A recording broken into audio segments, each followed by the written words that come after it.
Have you ever wanted to rig characters in Toon Boom Harmony, but the node view scares the crap out of you? Well, I'm hosting a mini workshop that might just be what you're looking for. My name is Tony Ross, and I'm the owner and creator of pt2.com, where we specialize in taking programs that have a steep learning curve and teaching them in a way that's really comfortable for beginners and novices to catch on to. So, on Saturday, October 21st, from 9 a.m. to 12 p.m. Eastern Standard Time, I'm hosting a 3-hour workshop where I'll show you how to rig a simple stick figure in Harmony Premium from scratch.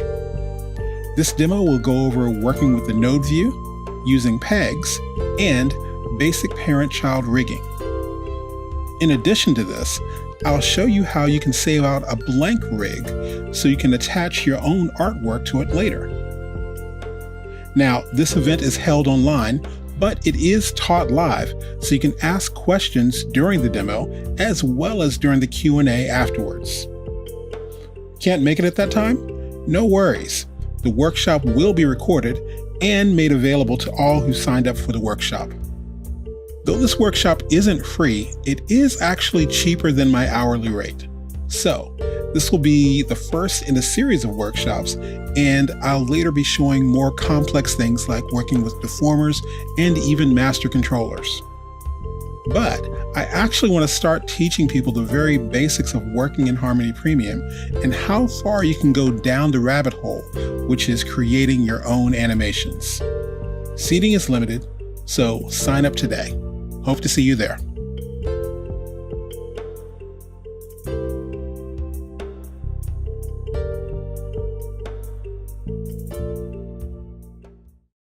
Did you know that one of the first books on learning 2D animation, The Animator's Workbook by Tony White, is no longer in print? It's actually one of the first animation books that I've ever purchased, and I still use it to this day. Even though this book is out of print, you can still get a copy. Tony White is currently running a crowdfunding campaign for his new animation education app, Drawtastic. So, you can get a digital copy of the Animator's Workbook for a small donation of $10. Grab a piece of history and bring to life the past, present, and future of animation by helping to fund the Drawtastic app. Pledge now at igg.me/@/Drawtastic.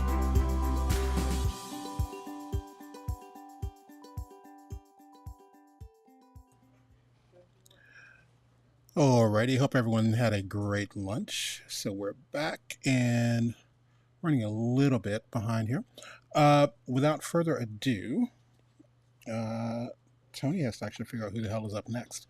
I think, don't quote me, where are my notes?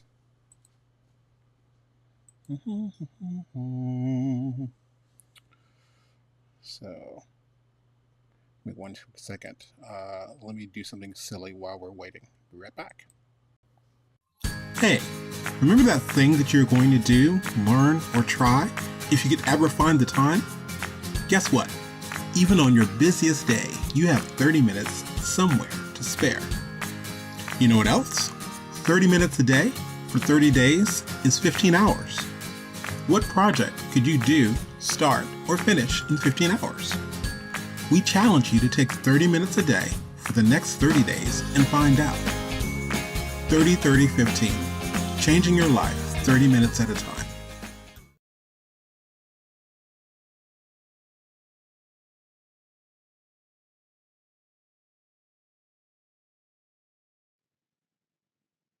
Hey, this is Tony Ross for the 2D Animation Virtual Summit, and I am hanging out with a veteran of the 2D Animation Virtual Summit, friend and colleague that I think you've been here from the very beginning, and love you and appreciate you for that.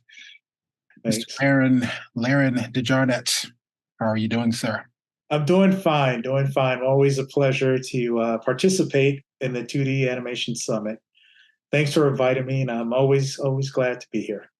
Well, I'm glad you sound a lot better than you did last time. I think your allergies were kicking your butt the last time. Yeah, it was. I had my off screen. My dog was like, I was sitting at a table, and my dog was jumping up on my leg, and we had just came back. No, I didn't take her to the park, but my wife had took her to the park, and she had just came in from the park, and they probably like the grass probably was just freshly cut and Oh man. tall, and everything was everywhere. But when she came in the house, that's why I started sneezing. I started getting watery, and I Oh, kept like if you go back and watch, if anyone goes back and watch it, I think there are some times where I'm like bending down doing this, and I'm trying to like get her out the way because as soon as she came in, it's like if you watch it, all of a sudden my eyes started getting watery, and I'm like holding in the sneezes because I didn't really want to sneeze because sometimes when it gets that crazy, mine,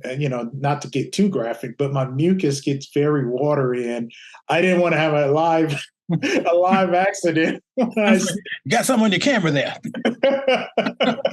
like how they do in the horror movies with the blood Yes. on the screen. Love it. All right, sir. So to everyone who is not familiar with who you are, who are you? Why are you here, dude? Well, I am. I work in the animation industry. I'm trying to. I was just trying to roughly do the years, but I've been in the animation industry for a while. I would like to say at least over 20 years, maybe. And I worked at various studios, commercial houses, the professional studios. Pretty much worked at. I would like to say I worked at all of them professionally, except DreamWorks. I think DreamWorks is the only one that I haven't worked at, but Disney, Warner Brothers, Nickelodeon, and then even the toy companies, Mattel, Hasbro, and some of the Marvel, and those guys. I've worked at various companies. So and I also do illustration work too. So I kind of juggle. I always tell people I'm an illustrator who got into animation. Mhm. Originally, I wanted to do like movie posters. As you can see, I have like my Star Wars posters. I wanted to be like Drew Struzan and some of the movie poster artists back in the day. But by the time I got out, uh, two things were fading. The movie posters and excuse me, I also wanted to do like special effects, like stop motion animation, Right. and the computer was like dominating both those, or starting to dominate both those fields. So the only other thing that was left that I thought possibly I might have a little a window in was 2D animation. Cool. So I want to hit you up with a couple things because again, with your vast array of experiences, uh, and one of my favorite random things, talking about your is it repertoire, your resume, your is it curriculum vitae? Anyway, so the uh, the fact that you actually did garbage pail stuff, that was like Yeah.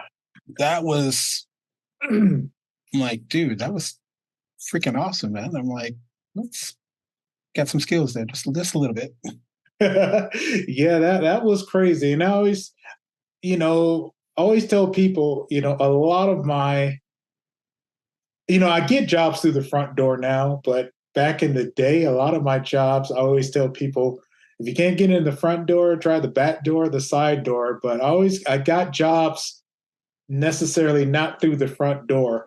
And the Garbage Pail Kids was one of those jobs that I got that job through the back door. I wasn't even looking for that job. How I got the Garbage Pail Kids with Tops is that, long story short, I was working on a project with the Wayans brothers. Yeah. I was doing a humorous book for them, and I might have told this story on here before, but I'm not sure. But I know I've told it before, but I'm not sure if it was on this platform. But um, I had worked on a project with the Wayans brothers doing a humorous book for them, and they had a trading card series that they were doing with the Tops company, and they were at Comic Con.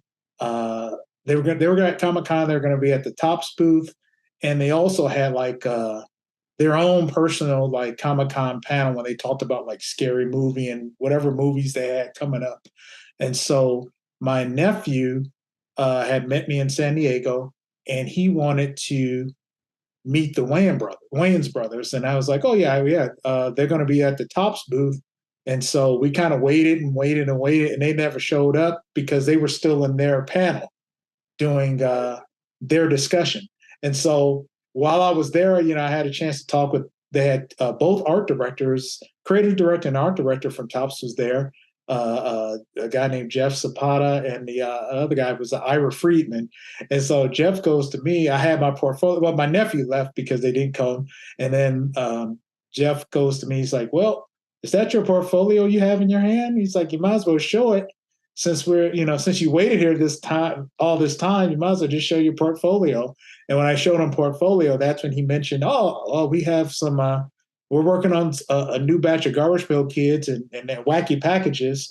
He's like, "I'm looking at your stuff. You can do that. Is that something that interests you?" And I was like, "Yeah, that's cool." And they did something which was a real treat. I tell you, Jeff was like, "Hey, we give out paid tests, and it's like you take the test, and if we'll pay you for the test, and if you do well on the test, we'll print it as a card. Like for instance, everybody who took the test got paid, and then the one out the test that they picked to make a card, you got extra. You got paid how much they paid the artist to Oh, do the wow. card." And so that was that's how I got Tops. It was a I always say that being lucky is being prepared where opportunity knocks. That's one of my favorite quotes. And man, just so happened I had my portfolio, and I had like the stuff that was in it. I just gave it to the art director because he was like, "Oh yeah, yeah, yeah. You mind?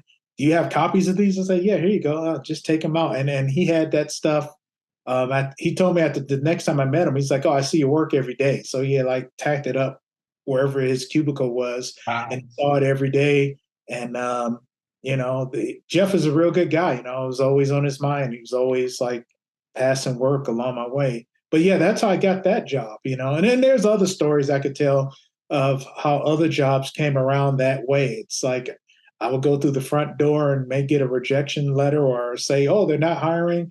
I had got a job. I won't say the studio, just not to say anything, but I got a job at an animation studio working on a project that I submitted to, knowing like sometimes they'll give like submissions where a studio might say, "Oh, we're looking to hire a character designer," but they don't say what the show is, and Right. they don't give any specs on what they're looking for because maybe the show hasn't been officially announced, or Right. they just don't want to give away stuff.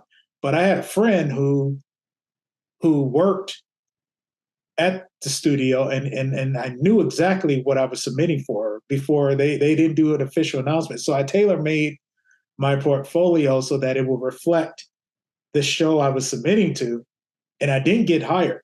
And so the side door was uh, uh, one of my friends had lunch with one of the directors on the show. And it's like, "Hey, you want me to show him your portfolio?" I said, "Sure." So he showed the portfolio, and that's how my work got through. Because I think the reason why I didn't get it when I went through the front door is because at that time I didn't have a lot of experience. Right. Um, but the other time I had the same portfolio, I just went to a director who's pretty much looking for someone who can do the artwork. And it was over a weekend, and that next week I got hired to work on the show.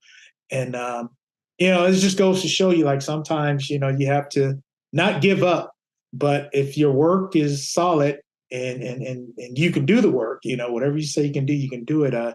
You never know how you might get in the door. And nowadays, I would just tell people nowadays, to be honest, I would say since, oh man, I would say for the past 5 years, maybe, I literally I just get emails. I don't even submit. It's like now people just kind of contact me asking me if I'm available for work. And that's surreal. It's surreal. Ron Myrick, who was one of my mentors and one of he was another first guy who got me got me a job at Warner Brothers. After hours, I went by his cubicle, and I always ask him. It's like, "Man, how can you get?" I was pretty much telling him the same thing. It was like, "Hey, man, how do you get jobs? I've submitted here so many times. I submitted that studio, And he told me one thing. He's like, what you got to do. He told me two things. Like, if you ever want to continue work in animation, learn how to storyboard. Say, because every job, no matter if they submit, if they outsource it or they do anything, it's like no every animation job is going to have pre-production and someone doing storyboards. So you say if you learn storyboards, then your chances of having a job in the industry for a while increases. Excuse me. Then he said, you make a name for yourself. He said, if you make a name for yourself, you won't have to go. He said, if you make a name for yourself, you won't have to go to them. They will come to you. And I was like, wow. And for then, I always tried to like, excuse me, not necessarily say, oh, make my name big. It's just always like every job that I worked on, I always tried to leave with an open door policy. Always try to have something to whereas if there was always a possibility of me working back with this studio or with this company or this person, it never made it like, okay, this is the end of the job. We're never going to work again, unless if it was a bad experience. But I haven't really had that a traumatic experience to get me to the point where I'm like, oh, I'm never going to work here again.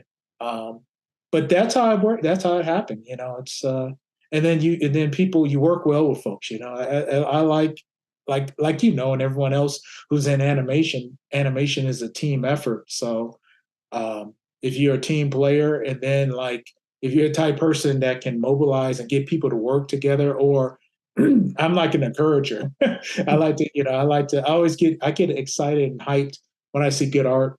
So, I work well with the team as much as I can. And if I'm directing, I try to encourage the team to give their best and do everything, as great as possible. So. I hear you on that. Yeah. And it reminds me of something that uh, my good friend and one of the other panelists, Mark Simon, said about jobs is that people hire who they know and trust. And if they know and who they know and trust isn't available, they ask who do they know and trust. Yeah. And it's literally how I put together the summit, because it's like I have friends and colleagues that are kind of there. And then some of the people I'm like, some of them are cold calls, but then some of them are like, hey, I see here you're connected with so and so on LinkedIn. Can you introduce us? Because I want to interview them, Right. Now, that being said, like I said, you've been around in the business. So anyone that's been there 2 decades or more, we've got to watch different technologies and different practices change. So I'm going to throw you a brand new question. And it's something I have to kick myself about. Should you carry business cards? And if so, why? That's crazy because I was the business card guy. Yeah. I was the business I was like when I first started out, I tried to be quote unquote as professional as possible. I always had my portfolio that I would just keep in the car. I got many. I talked about the Wayans brothers. I was working on. That's how I got the job working with them. It just so happened I was at a studio working with another company, and the Wayans brothers was there, and I had my portfolio on me, and same thing. I just gave them. I drew in college. I drew like an illustration of in living color tribute piece. Wow. I saw them, and I just gave them the illustration, and then a couple of weeks later, I get an email or something asking me about if I can do a certain style. It's like they wanted me to work on one project with them, and I didn't get on that one. And then that particular project, oh man, I'm giving away other stuff. This is when MySpace was out. Marlon, it was a comic book that Marlon Wayans was doing, and then he had posted some pictures of it on Facebook. I mean, not Facebook, on MySpace. And I was like, oh, dang, that was the project that they want. Oh, man, that was the one. Because they didn't tell me. I didn't know who it was for. At the time, I was just working at a different place and I couldn't take it. I was like, oh, man, that was for the Wayne. So Marlon was like, hey, here's his comic. I want you guys to check it out, get feedback. And on MySpace where you can send messages. Right. I just started asking questions. And at the time, I didn't know if I was talking to him or somebody, doing whatever those things called when they're faking it. But I was actually talking with him, and through that's how I was able to get the to work on a humorous book with them.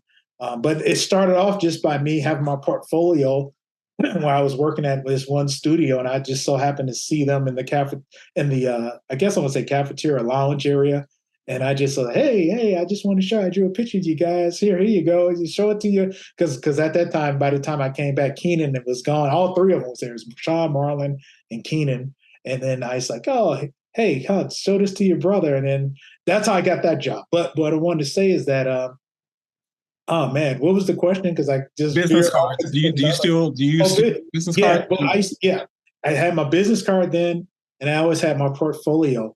Um, and I still keep my business cards, but the funny thing is, like the past couple of events I've gone to, it's all about that cell phone thing. Like Yeah. they have something where they just do something with your cell phone, or the thing I get now, like the last event that I went to where I really exchanged a lot of information with people. It was always like, oh, what's your Instagram? What's your Instagram? And everybody wanted to know my Instagram, or they would give me their Instagram. But it wasn't, even though I still had business cards, it was like no one really wanted them. They just wanted to know what were your social media handles, if you had an Instagram or a Twitter. And the funny thing is, they didn't even want to know what's your website.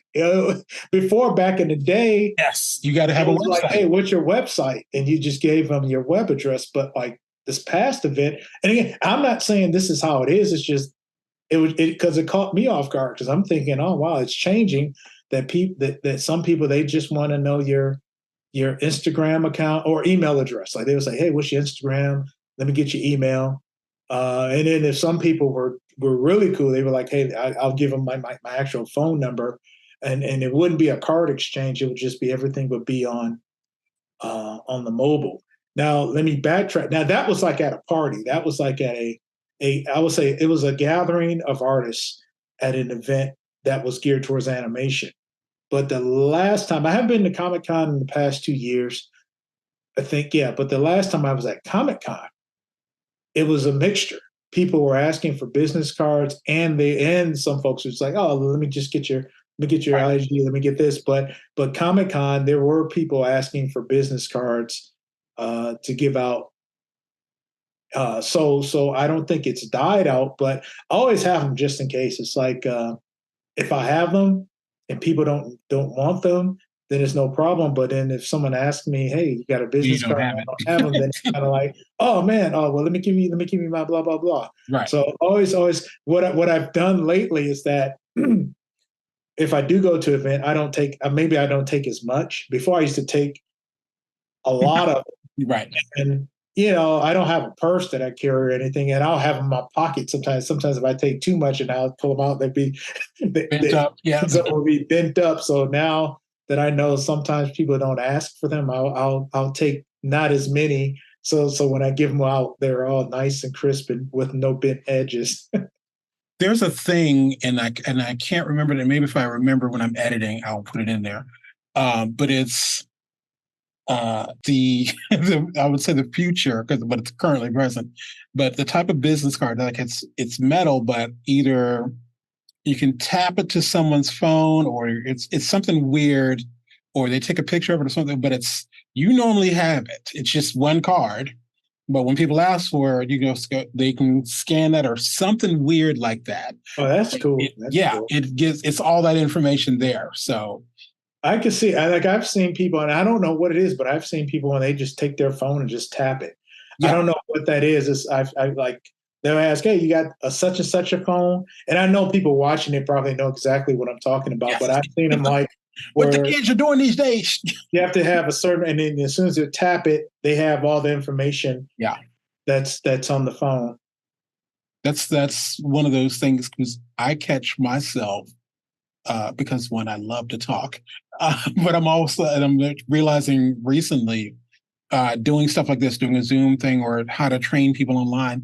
I realized a lot of my colleagues and people I grew up with and people who teach choirs and voice lessons, I saw their flyer and it just had their phone number on it, and I'm like, wow, why does it feel like it's from the '80s? And I was like, are you doing lessons? And well, since COVID, I'm like, no, Zoom.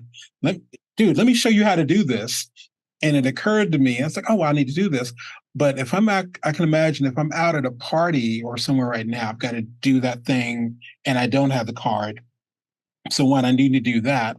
But the what's the other aspect of that? It's like how it's still going back to that whole like wait a minute. That's what I thought was. Sorry. The other part of that is when it used to be domain names, and I think it's more so true with Instagram. Mm. If someone tells you, if you're in not even in an elevator, bus, wherever, if someone asks you what your company name is, and you have no business card, you have nothing to write it down with, can you tell them the name, and are they going to remember it later? Um, so I think about that when it comes down to things like Instagram. Like for me, um, Tony Teach, that's cool. Then I realized at one point that I didn't have that on every single platform. So I Right. had to switch it up to, oh, it's I'm Tony Teach at so and so. That's the way it is across the board. Um, I remember teaching teaching college. Students had to do resumes. That's gonna know how to set up a resume. Instead of paying someone else to do your resume, you gotta know how to do your resume, but make it look good because you're in design and you're in graphic arts. And this dude had his email address was smoke trees so and so this number at gmail or something.com. I was like, get this off your resume. That's my email address. It's your resume. You need to get a difference. It's like you can't have, it's like the email you hand one group of people doesn't need to be you got to have a total of it. Now, I think now we even have, everybody has an email for spam or whatever, but what is a name? Can you give the name?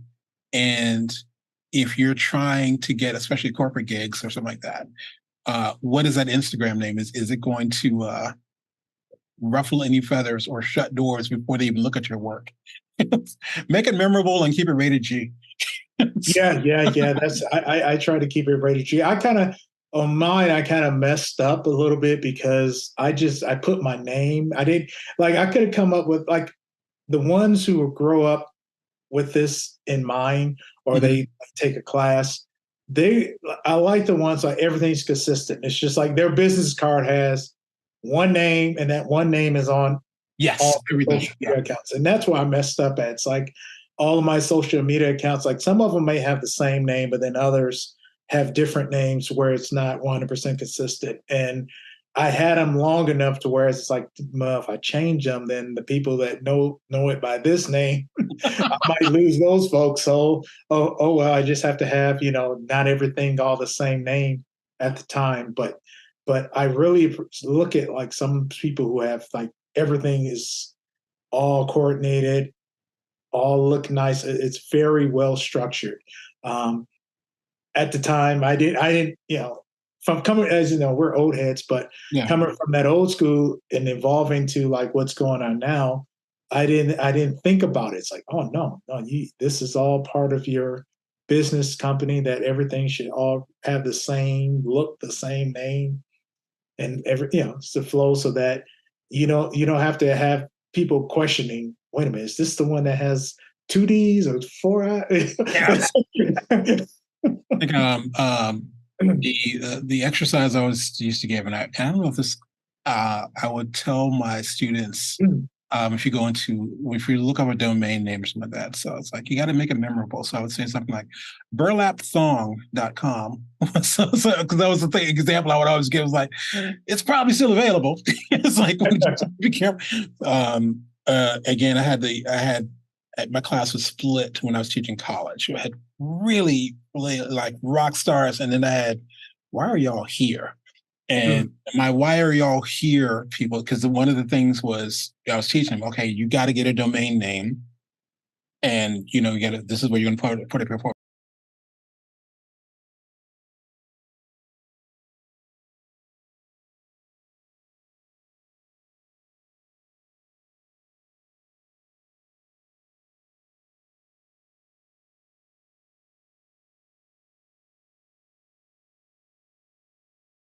portfolio. So it's like you're going to school, but I'm teaching you to do this that you can actually use it.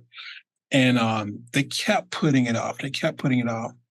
And I remember one day in class, I said, I think the group of y'all, if y'all get together, pull your funds together, I do believe slackassartist.com is still available. I was like, you gotta put, like, go with that, do something. I am rambling. I know, speaking of things changing, what book, in your opinion, should every animator, junior animator, or seasoned animator, what book should they have on their shelf and why? Well, I always go back to the old school stuff. It's a couple of books. They're all kind of in the same. I put them all on the same level. Some people nowadays, maybe because of the style of animation, how it's changing, maybe it might not personally be their books, but I like Disney's Illusion of Life, Mhm. the animation workbook, and Jews, which was it's the one, it's the Richard Williams animation book. I forgot which one's that. Is that, I Survival think, Kit. That's the Survival Kit. Illusion of Life, and then there's Animator's Workbook. That's Tony White. and then there's a Richard Williams one. Animator Animation Survival Kit. Workshop. Is that one? I think that's the name of it. I thought it was Survival Kit. Animator. Survival Kit. There you go. No, that's it. No. Those three are kind of, actually, if I just wanted to pick two, I would just say Survival Kit and the Illusion of Life.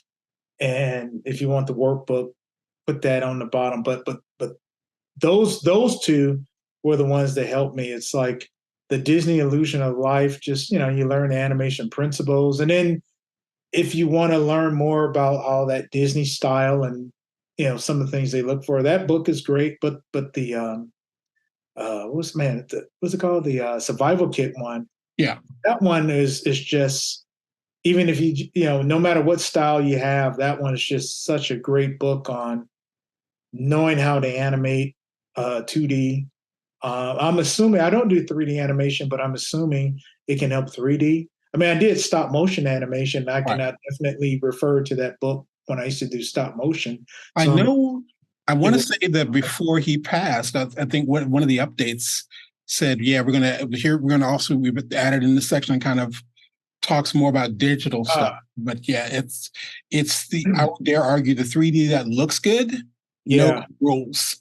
Even the motion graphic stuff that I've seen that looks incredible is because they know those principles and they're applying those. So Well, I remember like looking behind the scenes of was it Hotel Transylvania of yes, Gendy's notes, Gendy Teratosky, I think.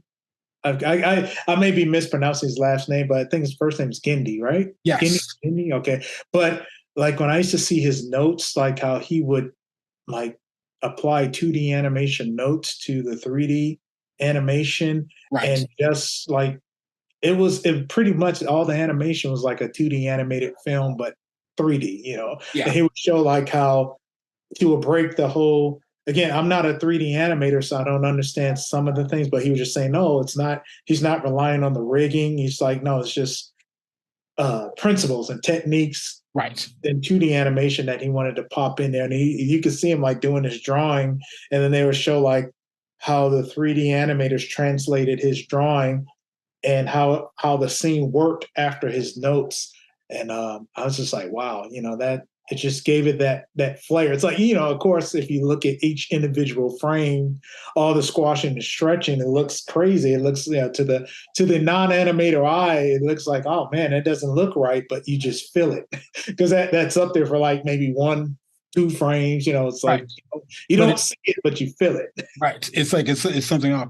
I think if we were to do because Tony White and I were talking about this.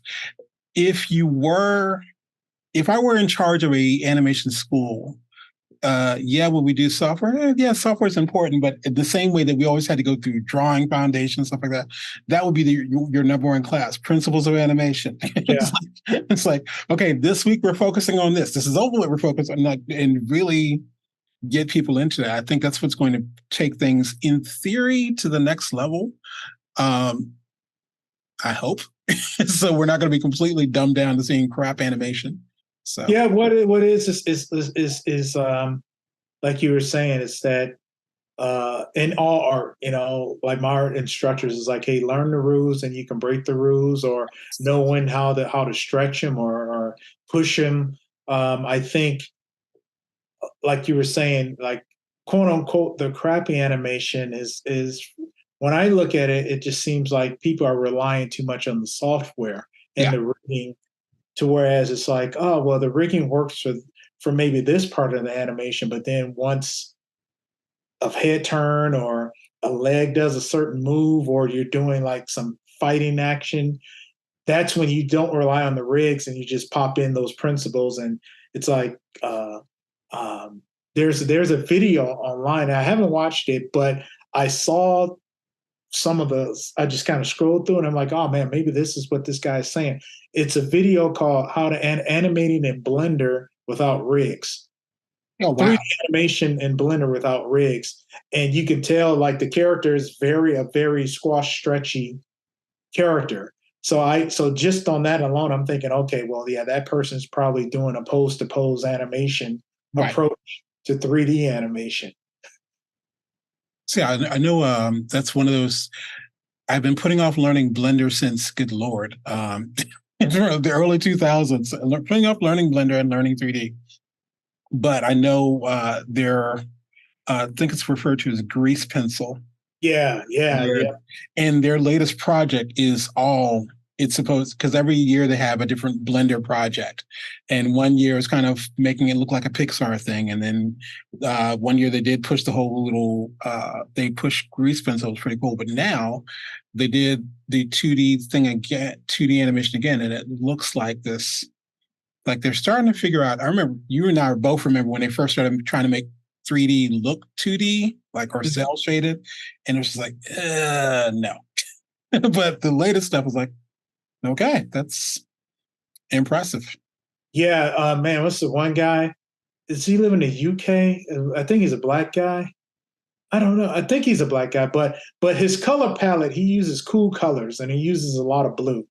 Okay, Uh, but he used to do a bunch of tutorial. Well, I'm gonna say used to. He's done a lot of tutorials online, and he's actually done like professional work with that whole Blender grease pencil. And he was one of the first artists, and I can't think of the guy's name, but when you see the guy's work, he has a very unique style that it's very identifiable. So like when you see it, when you can just look at it, it's, oh, that's that guy that does the Blender animation.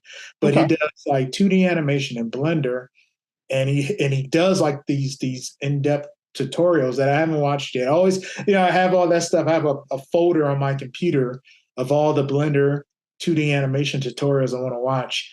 But that guy got it. It's like his stuff looks very, very, very 2D animation, and he's using the Blender. He's using the 3D plane, multi-plane, part of Blender to give it even more of a extra punch. But like you were saying, yeah, it's these artists who are adapting to these newer programs and taking it to the next level. It man, I just wish I could clone myself to learn all this stuff, because I'm like, wow, I want to learn that too, but I still need to learn this and that other program that I only learned halfway. I have to finish that one up. It's so much stuff to learn, but yeah, the results are like, wow, it's fascinating. And the fact that we can do all this stuff in our home, we don't yes. have to be at a studio. And now after COVID, see, like some of the studios don't want us to be here. It's like, they understood that, oh, we can save electricity bills. We can save so much money. That's why I look at it. I'm figuring the studios are saving money for us, not taking up too much space.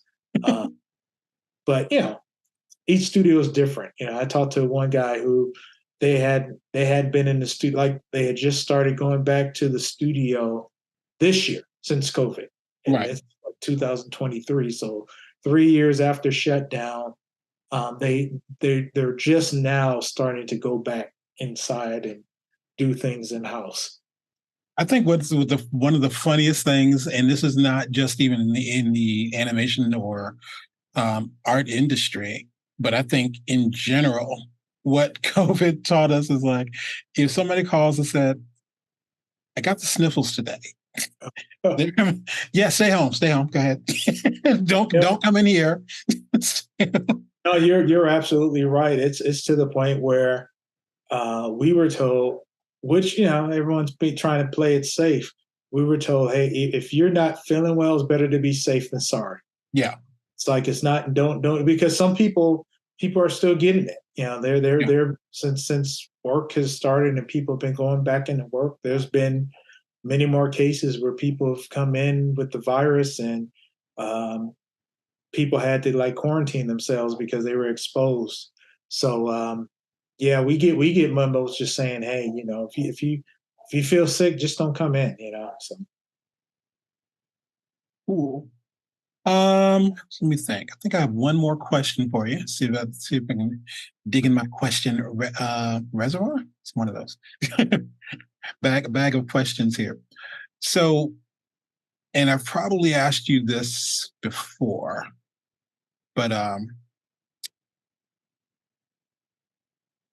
if you could, if I could snap my fingers right now and said, okay, you're in charge of this particular project, this particular animated film. Name you. Don't worry about the budget. We got you. Whatever you want, whatever you need. What animated film is that going to be that you're going to make? oh man, If you want to share that. well, let's see. Man, I have so many ideas that I would like to get on my own.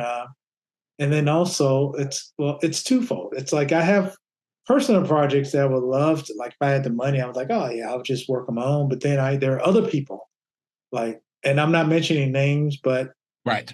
they may know if they're watching this, they may know what I'm thinking about them. But they're like a couple of artists, man. I'm like, man, they just need money. I mean, I'm one of them too, but I see other people. I'm like, Right. wow, they just need someone to just like give them some money so they can like just take time off work and be able to, again, animation is a crazy process, and in order to get it done it's a lot of work, and sometimes a lot of times a lot of people, I would say. And it'll be great if someone, crowdfunding is good, but yeah, like you said, if there was money wasn't an obstacle, I would want to help other people, because I think there are some other ideas out there that are like, wow, that would just be tight. I would like to see their project come to fruition as well as some of the things I like to do. But I don't want to spoil my project, so I don't want to say. I hear you. I hear you. No, But trust me. it will be some of my own personal projects. I would definitely say that I'm at the point now where I would do something that that I will like. It's like on my part, it's like I just want to tell a story. And one of the things that kind of held me back for the longest, and maybe other people are doing this, it's the whole idea about when people's like, oh man, well, it just has to be. Uh, you don't want your idea to be like this person's idea, that person's idea, this person's idea. But then, how far does that go? You know what I mean? It's like there are certain tropes and things that happen that no matter what you do, it's a part of life. It's like there are certain things that a certain society would do that would clash and Yeah. coincide. And what freed me up was I forgot what book I was reading or who said it, but I saw that movie Vanish Point back in the day. Mhm. And the movie Vanish Point, if people haven't seen it, it's about an incident happens, and they get everybody's perspective about the same incident, and Oh you wow. start to see how it's the same thing, but everyone has a wholly, totally different story. To whereas their story, even though they're talking about the same thing, it's totally different. And Right. it's like that movie and then reading other books, it totally freed my mind, because it's like, well, you're telling your version or your side of the story.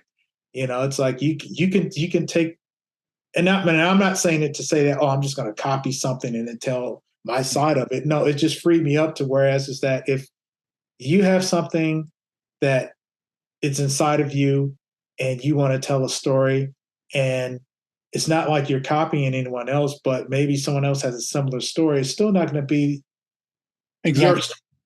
It's like you're looking at it from a different lens. Like when people take photographs, like sometimes it can be the same subject, but someone's why is this particular photograph you're reading this one, or you're gravitating towards this particular one versus that one's because possibly that photographer added some of their own, I don't know, the angle of it or whatever. But that it just freed me up to where it's saying that don't just tell your story. It's like don't worry about because again you put yourself in the box. Right.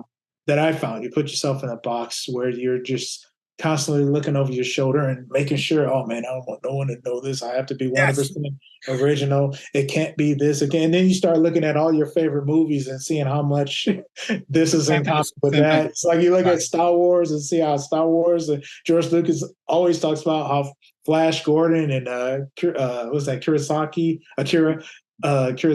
was like major influences, and Right. look at the Matrix and oh my God, Matrix is such a great movie. When it came out, it changed the world. And then you start realizing how that movie was influenced by this. And it's like there's, like I said, there's nothing new under the sun. It's just a different take, a different way of telling a story, and you putting your own, little input into it.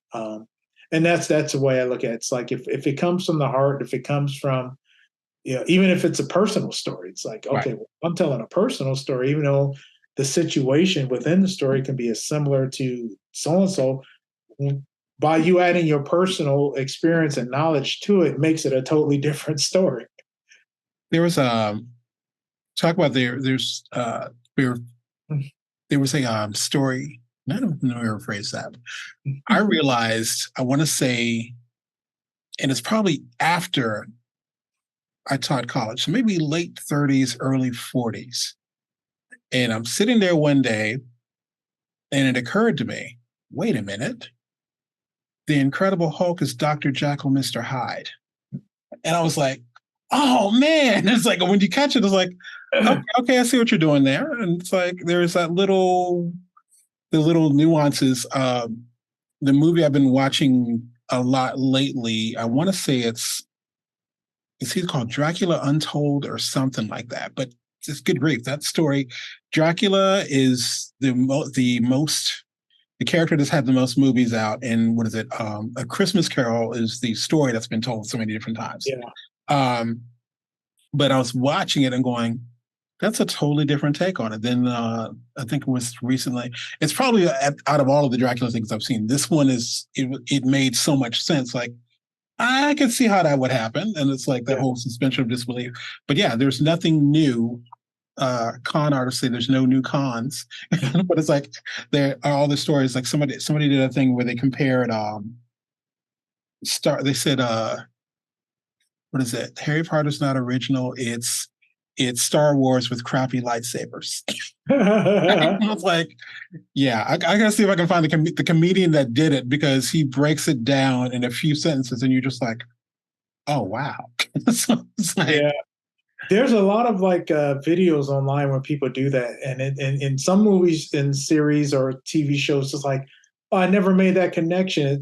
But there's a ton. There's another one. I can't think of the two that was compared, but they did the same thing with something else, and it's like, oh yeah, that is the same story. But yeah, people do those videos where they're like, oh yeah, it's about this and that, and they go here and they blah blah blah. But they're showing like pictures of yes, different. I've seen a couple of those. I'll send you the one I'm thinking about.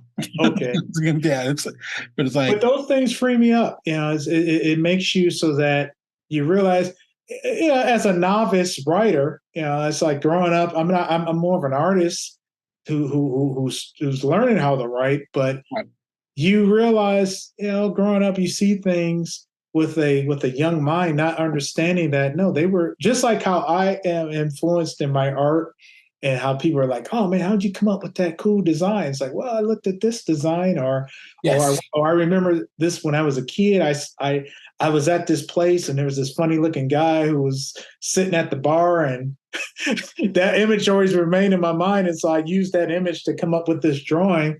Same thing with writing. They rely on like their personal experience, influences, things that they read. It's a amalgamation of various components that come out just similar to music. So I don't know for me why writing was just one of those things where it didn't click until it clicked, and I was like, okay, I just have to approach it the same way as you do art and anything else. It's like you take your influences and your personal knowledge, and you add you like you're making some type of dish, but you're Yeah. adding your own special sauce and ingredient to it, so it's uniquely yours, and it's not like you're copying someone else's recipe.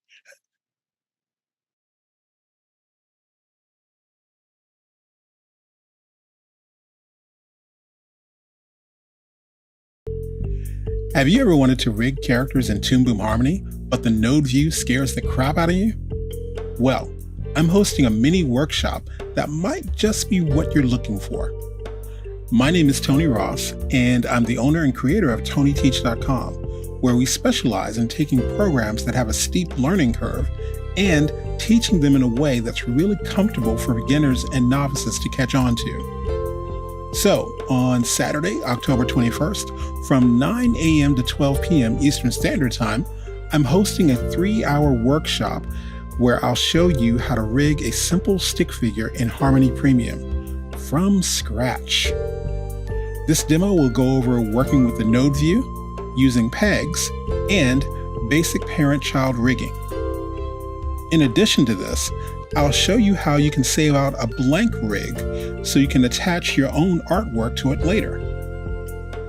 Now, this event is held online, but it is taught live, so you can ask questions during the demo as well as during the Q&A afterwards. Can't make it at that time? No worries. The workshop will be recorded and made available to all who signed up for the workshop. Though this workshop isn't free, it is actually cheaper than my hourly rate. So, this will be the first in a series of workshops, and I'll later be showing more complex things like working with deformers and even master controllers. But I actually want to start teaching people the very basics of working in Harmony Premium and how far you can go down the rabbit hole, which is creating your own animations. Seating is limited, so sign up today. Hope to see you there.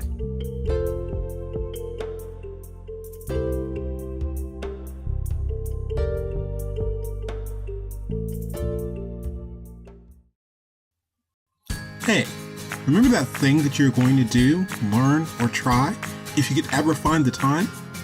Guess what? Even on your busiest day, you have 30 minutes somewhere to spare.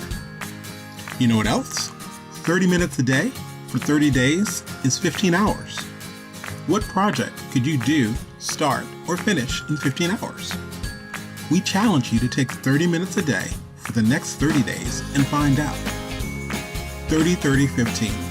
Changing your life 30 minutes at a time.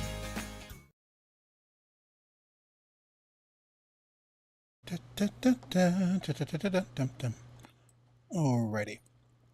One, excuse me. Thanks again to Laren for sharing that with us. I wanted to give a shout out, and unfortunately, I think our schedules did not catch up. Give a shout out to my friend and colleague, Miss Kat Hudson, and we worked together a couple of times. She got to actually work with me on the Toon Boom project where we were creating the character C Note, and I am overdue for actually showing her like different tips and tricks that I know in Harmony.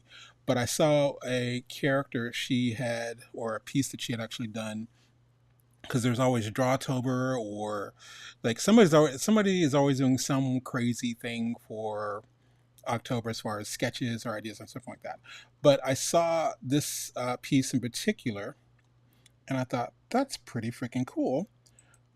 So I wanted to show this one.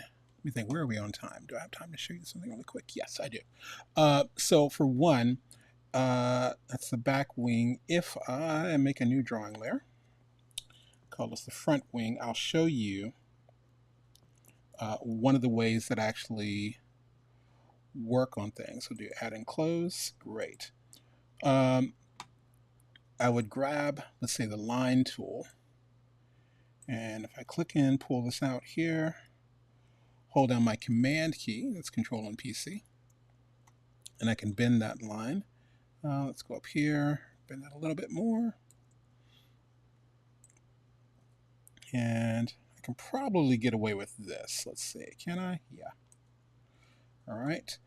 And the cool part, I'm not going to get this exact because I'm doing this like quickly here, but I'll show you one of my favorite things about, or one of my favorite textures in this program. La, la, la, la, la, la, la, la, la.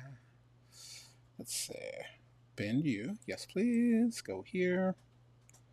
Dude, that was way off. That's bugging the hell out of me. And I know it's a demo, but still, dude, what the hell? This is me grabbing my contour editor, direct selection tool if we're in Illustrator. Okay, so let's bring this little guy here. Command, sure. All right. Now, my favorite thing, one of my favorite things, besides the fact that I can pretty much put my fill on a different layer, is I'm going to, one, not flatten, copy my artwork, yes please, go to the other layer, hold down I, fill it in, cool. By the way, this is me, let me turn this on the drawing here to show you this. Basically in Harmony it's working with traditional cells. So this is one part of the cell, so I have the line art, and then the other part of the cell we flip it over and we fill it in. One thing I want to do in addition to this, and I should have done this beforehand, let me try this one trick here. Go over here, go back to drawing, thank you. Can I turn on the light table so I can see what the hell I'm doing? Yes. Okay, so on the line art, in addition to the wing, let me pull in these little pieces here. This is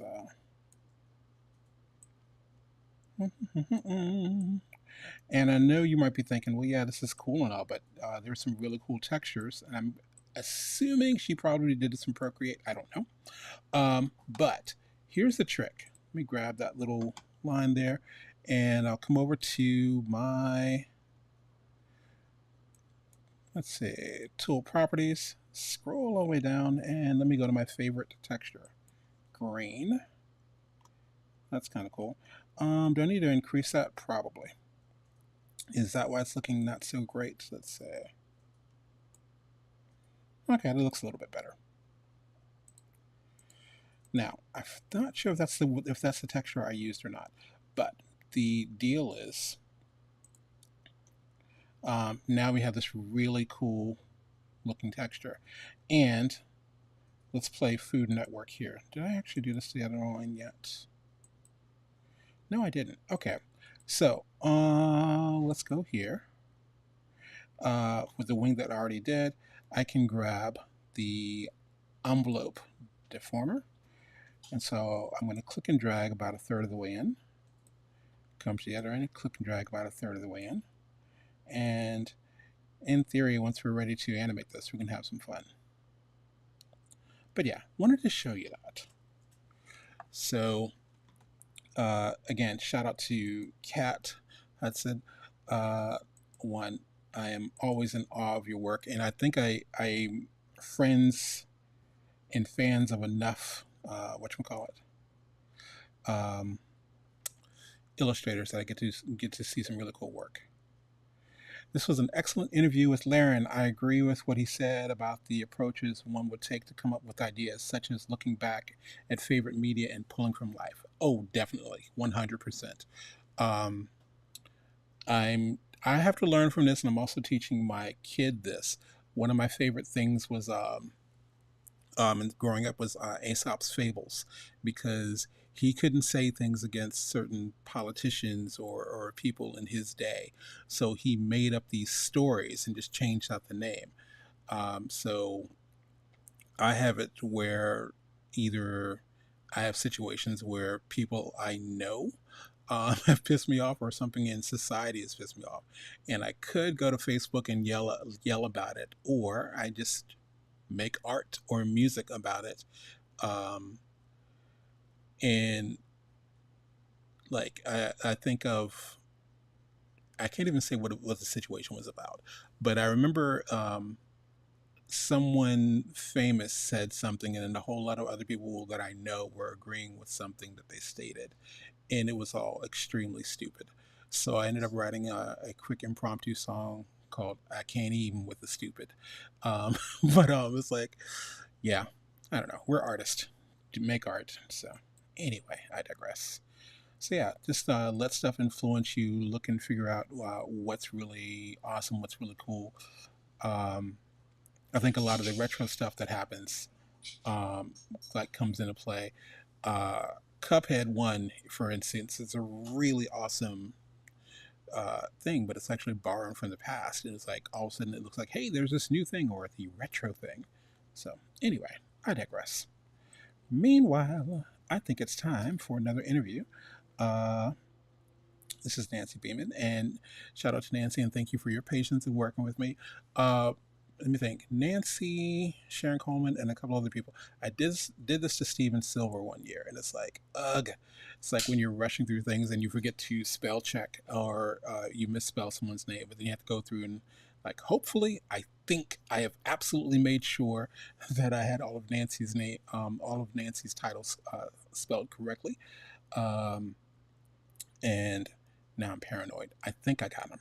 Anyway, I'm like mumbling and rambling. Let me pull up this file. Da, da, da, da, da.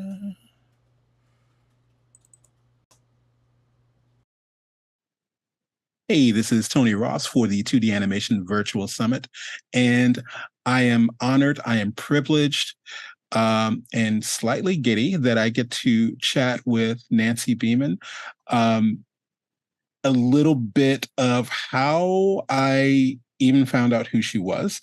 And this is through Mark Simon, and I was attending I think it was like a cartoon or a comic little Zoom meeting. And I was like, and I got to hear Nancy talking about different things. And she was talking about pins that she was working with. It's like, okay, cool.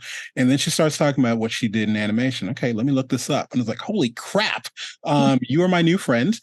So we connected on Facebook. And I'm like, can I do an interview with you? So one, Nancy, welcome. Thank you for joining us. I really, really appreciate it. Thank you, and thank you for inviting me. Can you tell people, give your, I guess, give a, can you do a bio, or who you are? It's incredibly boring and it's online, but I'll give you a potted version. I am an animator and cartoonist who never intended to be one, wasn't even interested in doing this stuff as a kid. Very late start at the age of 16. And I got into it in high school, fell in love with it. And due to a series of highly unusual and unlikely coincidences that means somebody must have wanted me to do this, I wound up being accepted into the first program of the character animation, first class of the character animation program at the California Institute of the Arts in 1975. If you ever see that picture of us all on the modeling stand, I'm the girl on the right with her hands on Brad Bird's shoulders. And there were two other girls in the class. Only one lasted past to year 2. I lasted till year 4. And there were other girls in subsequent classes, but I was the only one in the senior class, not exactly a little slice of heaven.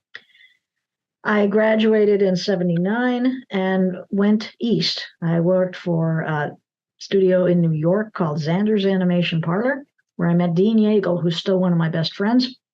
And yeah, I was hired because I could draw like him. Ooh. And then went even farther east to Berlin, Germany, and then to London to Steven Spielberg's Amblimation, and then back all over the place.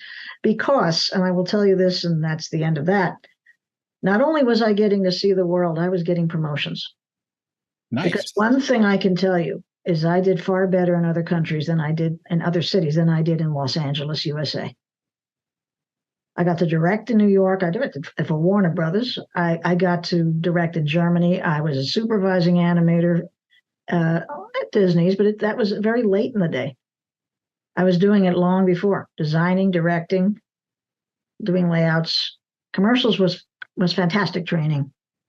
And I kept going in animation until the end of the 20th century when I got in a horrible car accident and could not drive and decided to get out of LA for good. I was at Disney's at the time and they treated me wonderfully, but I decided I couldn't stay in LA. So I wound up teaching for the next 20 years, although I continued to work in the industry. Just wasn't my main bread and butter. And I taught at 3 different schools. My last film was made in 2017. It was an independent film, but I'd worked on a couple of features that went into turnaround, so no credit. And my last school was Sheridan College in Toronto, where I am now. Actually, it's in Oakville, which is a bit 50 miles to the west. And I retired last year. Didn't know what else to do with my time, so I started drawing a comic strip. Nice. It's called Fur Babies, and it's on Go Comics. It's been there since June, so I've got a new career at the age of 65. Loving it. And found out I'm not the only animator to do this. One animator who just died went back to school after he retired and became a well-known botanical illustrator. I had no idea. Oh, wow. Yeah, some of us do find things to do with our time. When I saw, that was my only hesitation when I saw you'd started doing the comics, which are adorable. I love them. I'm going to ask you to show some of that in a second. Sure. But I was like, okay, does she still want to talk about animation? I hope. So it's like, yeah, but I just don't want to talk about ancient history about old films. You can find this stuff online. Yes. And I wrote some articles for Animation World Network that are still there, with illustrations showing how I got started, how I got hired by Jack Zander, and a really great story about a dead body in a window seat in his studio. And I end with a story about Steven Spielberg's studio, which has nothing to do with the film, but is funnier than anything in it. So all those are on the Animation World Network site. You can easily look at those. Awesome. We were chatting before we actually started recording, and I almost said rolling because like I keep slipping and saying I'm old. I keep talking about being up to speed and we're rolling and we're turning. I'm sorry, I'm old. No, don't worry. My buddy Jesse and I were chatting the other day about sending some voice recordings. He said, "I'll send you a tape." I said, "You're going to send me a what?" And so yeah, a recording is fair enough. And one thing that really gets my goat is that I have people, some of them quite old enough to know better, referring to photographs as captures. Oh, wow. That's absolute nonsense. A capture is the device you use to take the picture. Yes. It's still a photograph. It's still a picture. A capture does not exist. And I was always absolutely bent out of shape when people talked about zooming. Nobody does that. That's a lens, darling. It's not a camera move. Since I don't teach anymore, I don't care. But when I was teaching, I certainly did care. And then people tell me, well, no one's used truck for a while. I don't care. You don't change film language just because some computer geek has written a program. They messed up Dissolve. Believe me, they messed up all the controls in Premiere. Don't bother to talk to anyone who actually makes movies in it or anything like that. So, yeah, I'm not exactly a Luddite, but I do like to have the language be correct because that is film language has been around since, 1890? Right. It's a real good idea to not mess it up, but people do anyway. I don't have to care anymore. So yeah. I'm curious, and this isn't, like I said, this is based off the chats we're having previously. With respect to animation history, who do you feel is left out the most? Well, obviously the women. I do feel that, well, I'll tell you what one of my students said to me. A young lady came up to me at Sheridan and said, "What happens to all the female graduates? Are they eaten?" And I said, "Well, I'm showing you documentary films, and of course they're made by the men. So you rarely see a woman in them. I'm in one. Ellen Woodbury's in a couple.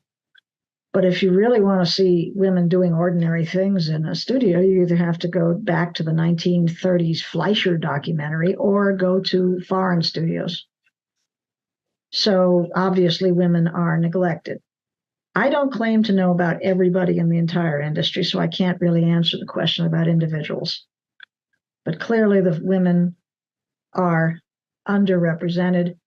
They're just starting to get interested in the sadly very few Black cartoonists in animation. I know that Floyd Norman is a big celebrity. He's also a great guy and a great friend. I just was talking about Brenda Banks with you. Mm-hmm. And Brenda was only really discovered after she died, but I believe she was a very private woman and didn't want the attention. She was also a terrific animator. Hmm. And I met a few others I you haven't heard of. Ruth Cassain, Casey Cassain.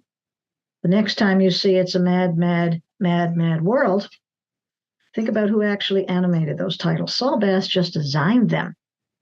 The direction and animation are by a woman, Ruth Cassain. I know because she told me. So this is stuff that you just don't hear a lot about. It's really sad because animation, you don't see the artists. Really should be the most egalitarian of all the arts because you never see the artist. All you see is what's on the screen. It's Bugs Bunny or Mickey Mouse. Shouldn't matter who's drawing it, but unfortunately, one of the drawbacks as well is that female characters at Disney, at least, were animated by men because they could be.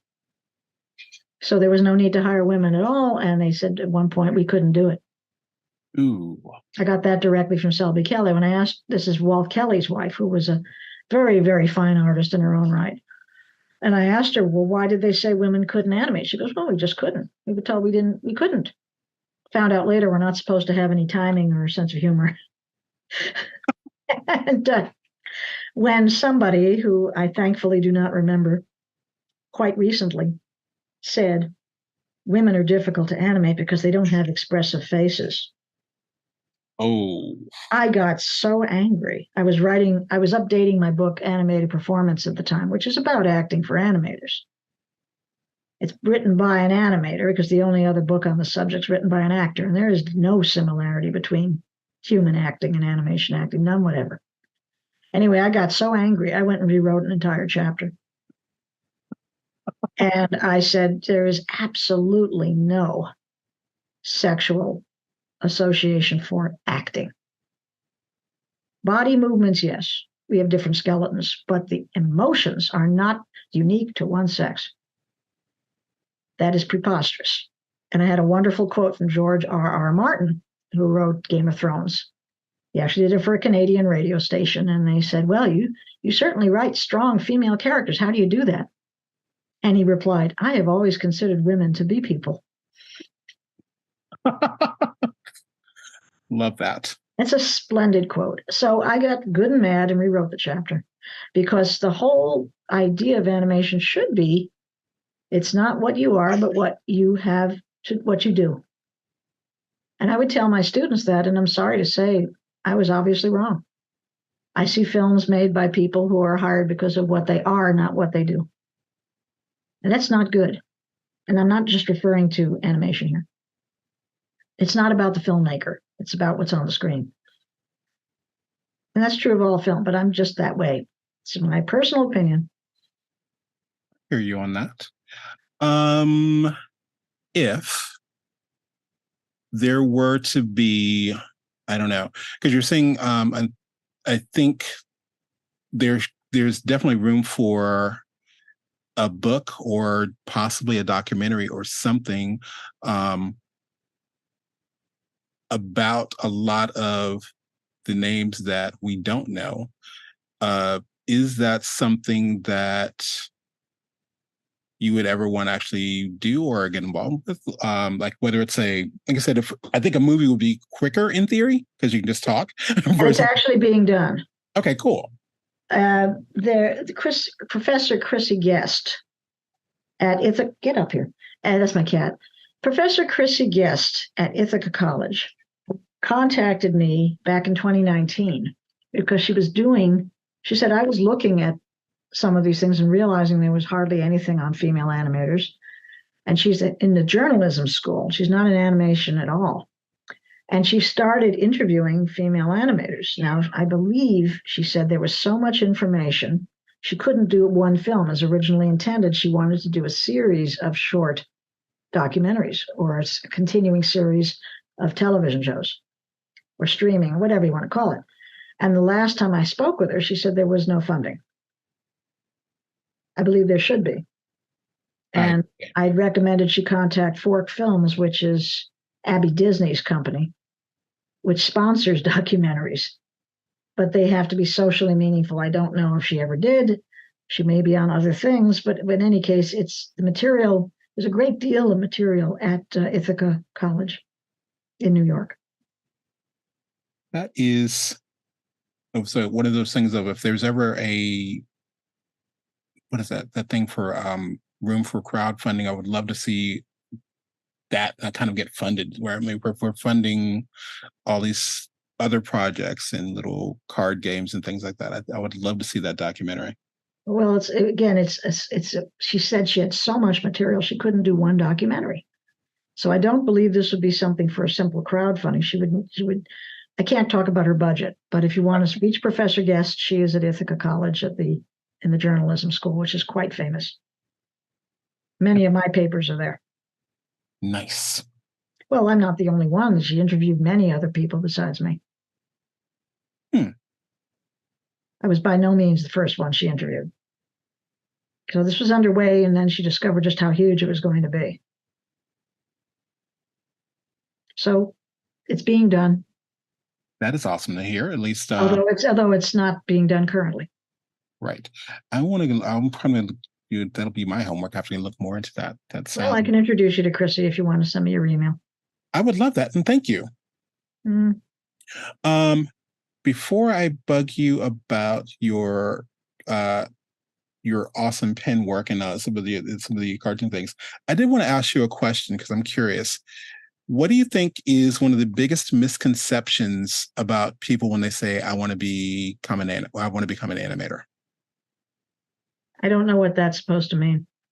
I don't think I can answer the question. Okay. If you want to become an animator, it's never been easier. When I started, you had nobody in their right mind wanted to be an animator.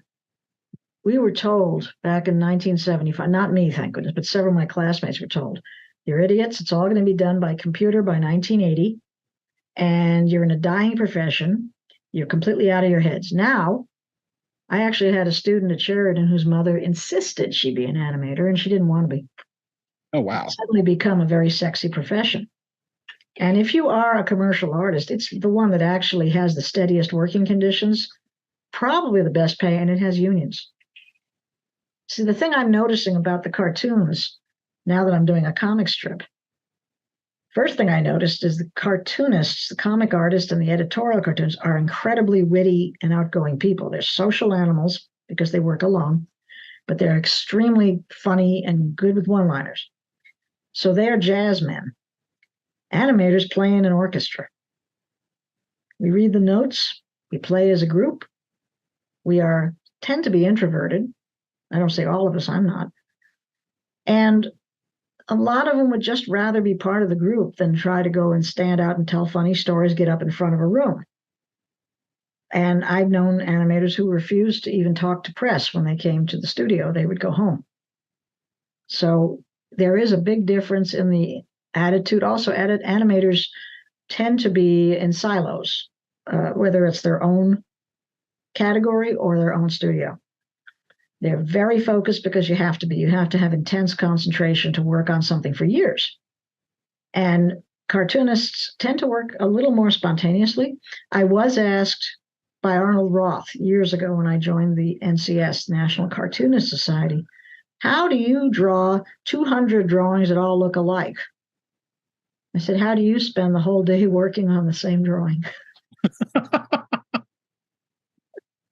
So they're neither statement's accurate, but they're the perceptions. Yes.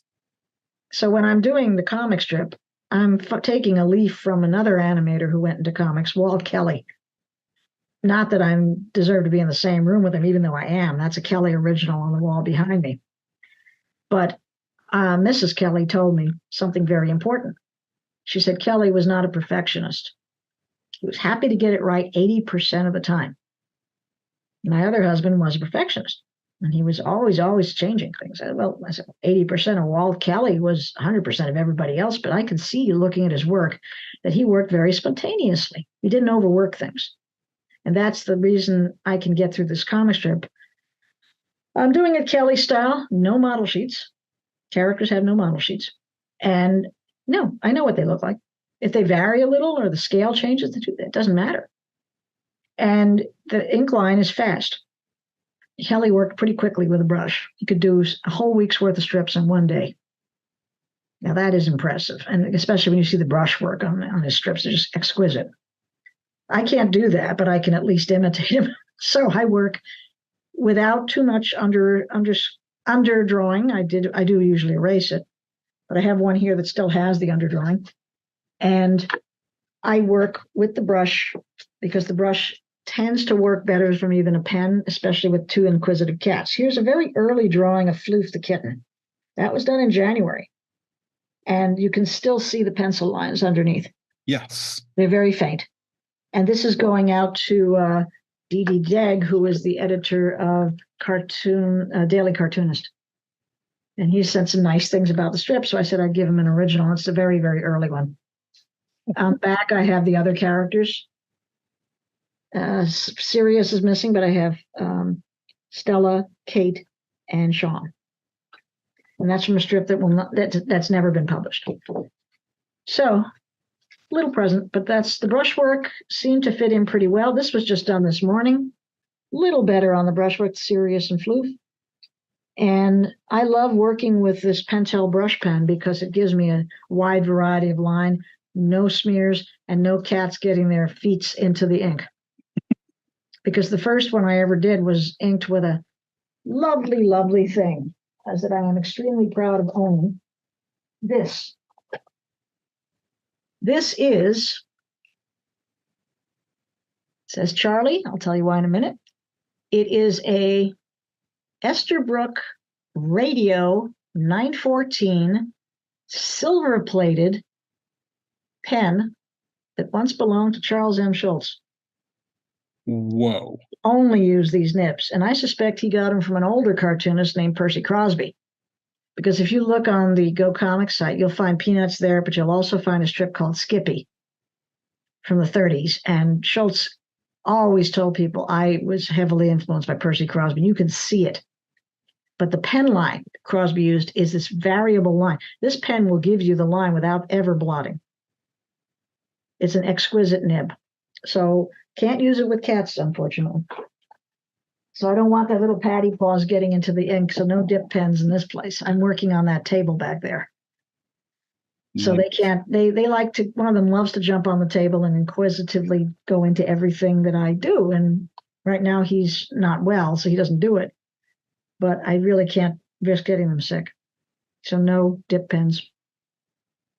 I'm curious about, like I said, I didn't even, because we were talking about the fact that you're on your Wacom saving out something. I was like, oh wow, it's like I didn't know you were doing that digitally, but you're adding the colors digitally.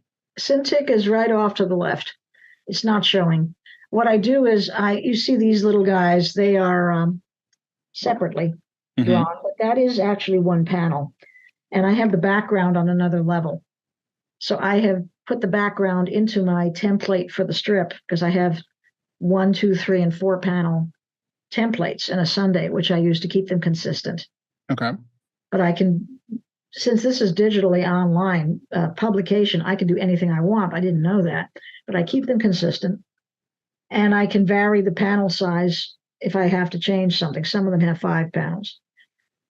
Anyway, I put the background in, lay the characters over it, adjust it with my pen, my usual Cintiq pen, and I go and use special Cintiq Photoshop brushes that I bought. In some cases, I have I have 2 sets of brushes that I added on, and they're very, very useful. I only use 1 or 2 of them. So they mimic the pen line. I can do that, and you won't be able to tell which was done on the paper and which was done on the Cintiq unless you looked at the original compared to the cartoon. This is going to be exactly as you see it, these 2 little guys. So when I started, I literally didn't know what I was doing. And so the comics were enormous and were done as PDFs, and I now have to save them as TIFFs. So I save them separately as black and white files. Then I put them as a TIFF, put another layer on, use a pastel brush in Photoshop to do the color. I do not use bucket fill. Okay. I like to paint on top of the black line because it looks like I'm actually painting on paper. So there's a slight dulling of the black line. It's not as crisp as some other strips, and I like that. Now, there are a couple of people that I know of who are still doing everything on paper. And when I started doing this, everyone said, make sure you work on paper. You can sell the drawings. Well, there's only one strip that is completely done on paper, and that's the first one. So it's faster this way. I work much faster this way, and everyone's mileage differs. But the nice thing is, if something happens to the digital files, I usually still have the artwork. Nice. I make printouts for my files. So at one time I did lose a file. The cat was ripping his head open, and I saved over something. And he had a stitch, and they were taken out. He ripped open the scab, and I accidentally saved over a file. I was able to scan the color version. I still had the black and white. Superimpose the color one over the black and white. And because it was very delicately painted, and I didn't want to do it over. The only reason you'll be able to tell this is not the same as the others, there's a faint blue tinge to the black line. But I managed to save it. Sweet. I was also noticing you work, because I studied illustration for a half a second. So I love the fact that you are working very large and then scaling it down. So part of that's age. Okay. When I was younger, I could do really close work. Lynn Johnston's originals are about actual size that she's supposed to scan them at, about 17 inches. Mm-hmm. My digital saves are 24 inches. Okay. And I don't even have a drawing board big enough for that. So I make a big file, and then I save them actually smaller. So it just works for me, but I cannot do what she does. And maybe I could have done it 30 years ago, but I didn't have this strip 30 years ago. I'm finding I'm working a lot faster doing it animation style, reusing backgrounds, sometimes reusing poses. Most cartoonists do nowadays, but very rarely can you tell with me because I'll be changing the facial expression or parts of the drawing. Right. I have sitting floof. I don't have to draw her over again. I can use the body and change the head. So there's lots and lots of animation tricks that I use. I have different cuts. I have a jump cut in the one I just did. Background suddenly popping to a new location. The character's the same. So it's fun using these film techniques in comics, and I'm not the first to do that either, obviously. Right. In addition to Kelly, you've got Hank Ketchum, who was a Disney story man before he started drawing Dennis the Menace. Absolutely incredible ink line. I had no idea that George Baker of Sad Sack was a Disney veteran. Virgil Parch. These are very, very different people. Ted Key of Hazel is a strip that isn't running anymore about a maid. I had no idea he worked at Disney. I knew about Vip Parch. As far as I know, I'm the first Disney animator, female Disney animator to go into comics. I'll be happy to be proven wrong on that. I said, as far as I know. Okay. So I have a question, and I was curious about this. Now, whether you opted to do it or if someone reached out and said, hey, I'd like to do this. Have you thought about when you were building out this comic, have you given any thought to seeing those characters animated? Oh, yes. I made sure I have the rights to everything. Okay. And I made sure animation was included. And what's hilarious is as soon as I started the strip, I got a message from Gerhard Hahn, who was my boss in Berlin 35 years ago. He's still going. He said, when do we do a series? So he's fast off the mark. I said, Gerhard, let it run for 6 months and see if you still like it.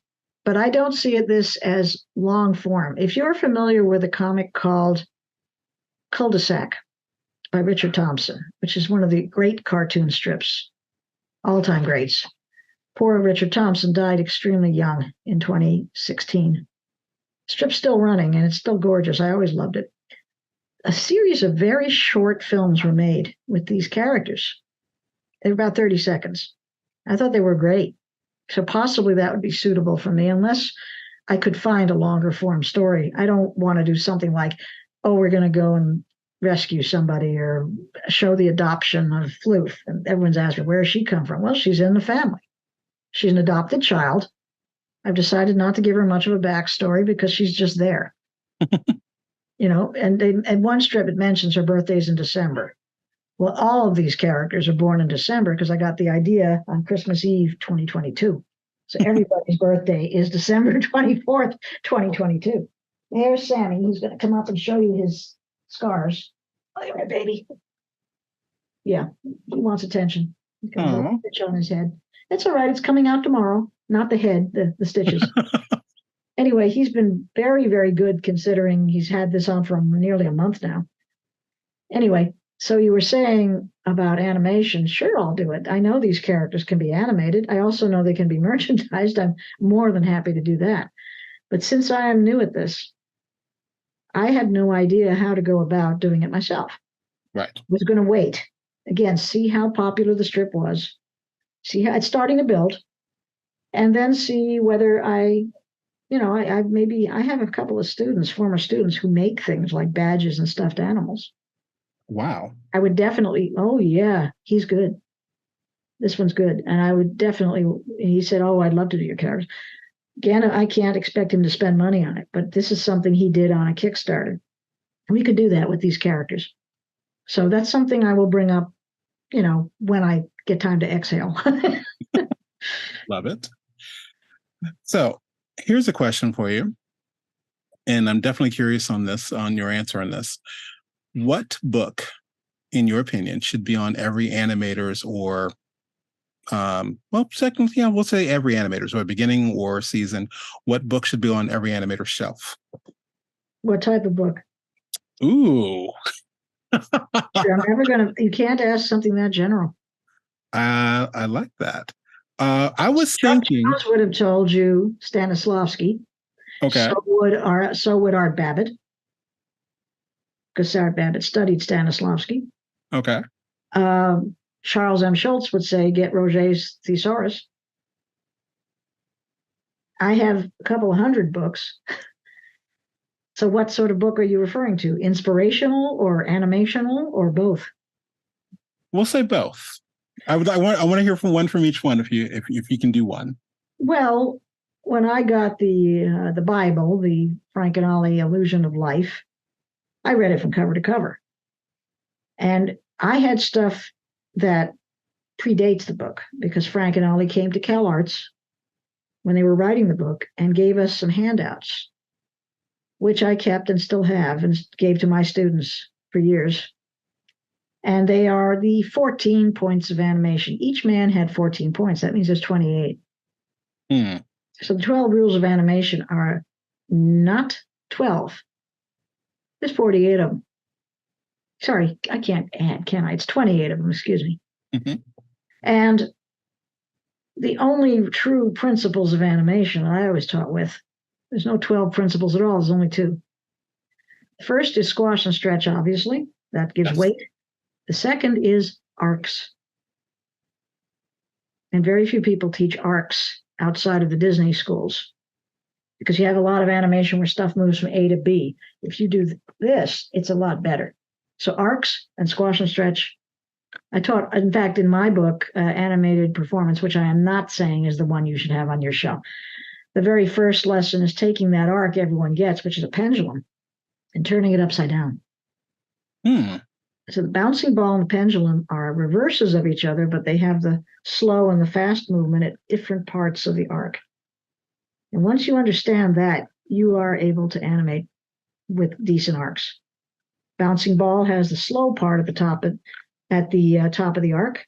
Fastest part of a pendulum is at the bottom of the arc. Turn them upside down, you see what happens. So if you turned a bouncing ball upside down, it would not work as a pendulum. They're different. Both are arcs. That's the only reason to do really, the bouncing ball involves the arc and the pen and the squash and stretch, but people are normally only using it for squash and stretch. They don't look at the arcs.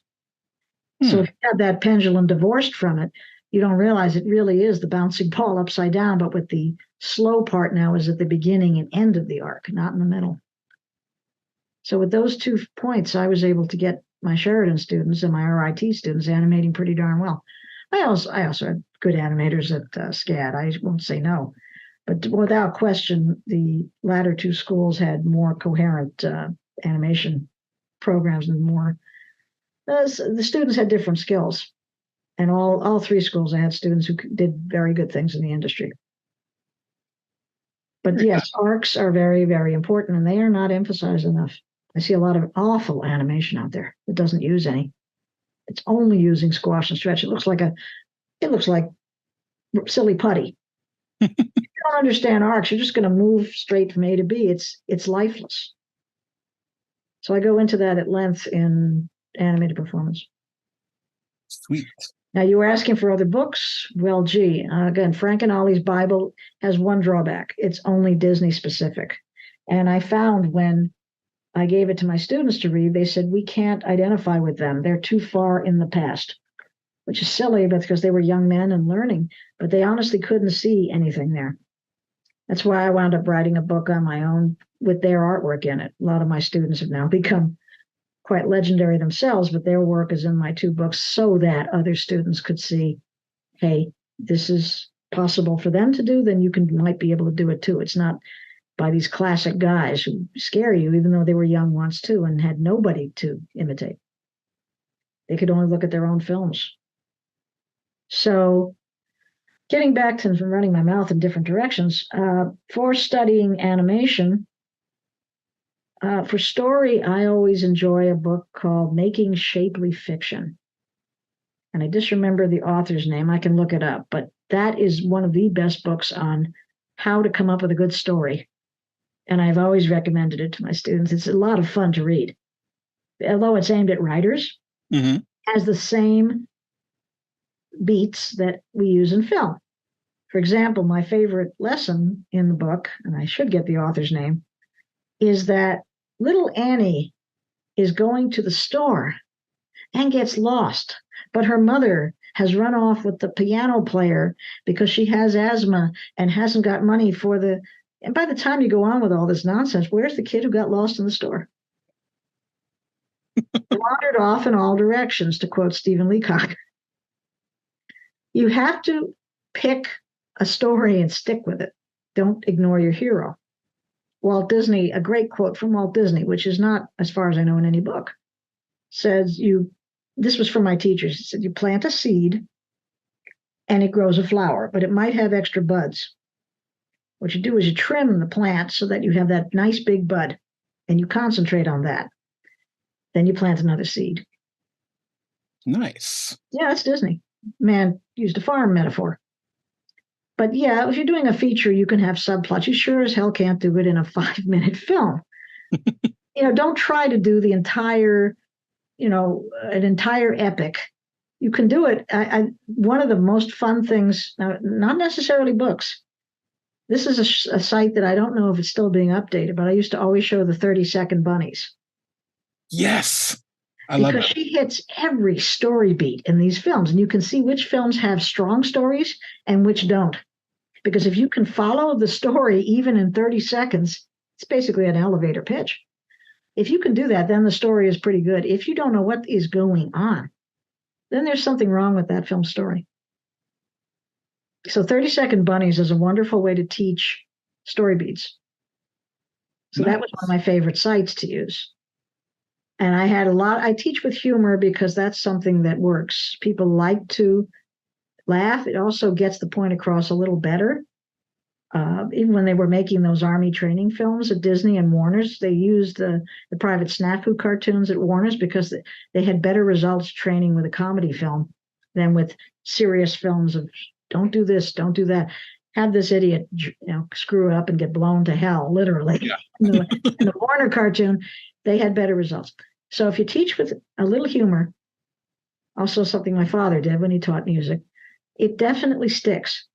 So I would show parodies of pitches, very funny one, a hilarious one where somebody took the movie Up and said, what if Michael Bay directed Up? And they edited the film and, of course, and added a lot of explosions. So it really looks like a dramatic picture with a lot of explosions and absolutely no comedy. It's amazing what you can do with editing. So I think in case of animation, I'm using film more than books. Loving that. So let me get the name of Making Shapely Fiction's author because it's only fair. One moment, please. Okay. I have to do a quick email search. An online search. Making Shapely Fiction. It's a hilarious book and very, very well written. Jerome Stern. Jerome Stern. And it's still in print. Awesome. It is a delightful book and very, very good at helping you focus on story. I am definitely going to be ordering that one. Well, take a look and see, but I have always enjoyed it. And I gave it to my students who wanted to go into story. Awesome. Well, Nancy, thank you again so much for joining me. I am going to be picking your brain about other stuff later, like including, I did take your advice and I bought the pins, but I was trying to go online and go, how do I even get it started working? And I'm like, no one had an issue. You have to put the cartridge in. Okay. What you do is you unscrew it. You're too young to know what a fountain pen was. That's one thing that the millennials didn't get nostalgic for because they were a nasty thing. Okay. But these are good. What you do is you take the barrel. I'll show you. Get down, Sandy. You unscrew. You take off the cap. Mm-hmm. You unscrew the barrel. There's the cartridge, and it's a brand new one. Okay. See how I've jammed it into that front end, and that pops it. So this is a brand new cartridge. It's full of ink. Then you just give the pen a little shake to get it flowing, and you make sure it stays covered. And the nicest thing, I just found out, this ink is waterproof. I found out because I spilled water on one of the drums. So I'm going to be giving away hand-colored ones for Christmas this year. Nice. Why not? They're there. So it's a pleasure talking with you. And yeah, it's really, really easy using that Pentel brush pen. And believe me, if you've got one, you're lucky. They're hard to find up here. And I got as many cartridges as I could get, and I didn't care if nobody else got them. I'm usually generous. You don't take it. And this time I'm taking everything. I need these. So once I can get to a room which doesn't have cats in it, I can use a regular brush. In fact, I'm going to an inking class on next Tuesday at an arts club I belong to. And they said, bring brushes, bring nibs. And I said, well, I'm bringing the Esterbrook Radio 914. Wow. Solid silver Charles Schultz pen. Because it's the best damn nib in the world. And you know who else used Esterbrook's? I didn't know this. Carl Barks. Okay. Although not the same model that Schultz used. He used a different one, which was a cheaper model of this pen. Schultz got the fancy one. He bought up 70,000 nibs, apparently. Wow. Well, he wanted to make sure he had them. But the thing is, I asked when they wore out, and I was told never. Unless you want to stab them into the paper or kill somebody with one, they don't wear out. Which is why they weren't made after 1926. They're all dated 1926. But when Esterbrook went out of business, Schultz bought their entire stock, and he gave a couple to Lynn Johnston, who gave one to me, and I found a few more on eBay. You can still get them. Very nice. Yeah. Anyway, so I hope you have fun. And there's a meeting tonight of the Southern Cartoonists. I'm afraid I can't go. I'm seeing Jane Goodall talk. So please give them my best. And thank you. Thank you. So this has been Tony Ross for the 2D Animation Virtual Summit and hanging out with Nancy Beeman. Again, thank you again. You want to say bye? Bye. Bye, Louie. Bye-bye.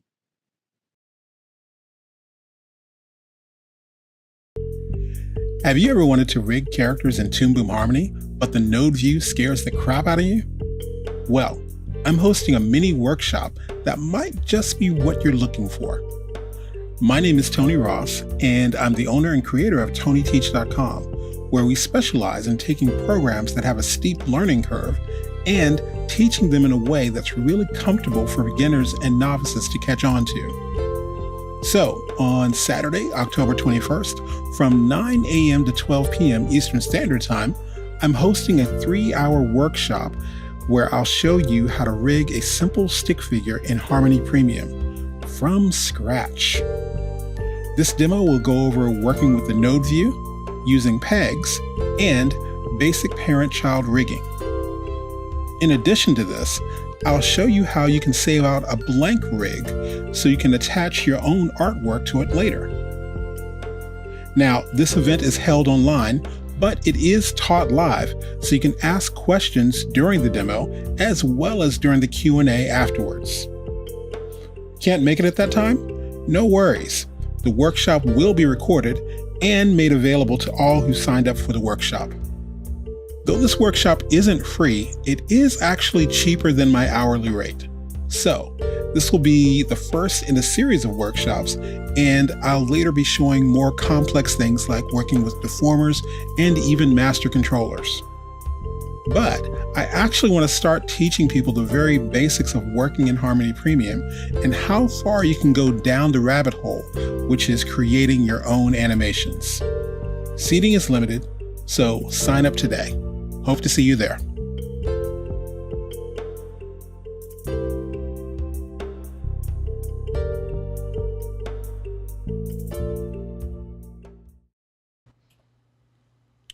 Alrighty, I am running behind. Somehow I miscalculated my notes on that, and apologies to Mike Atneal and anyone who actually went to watch that.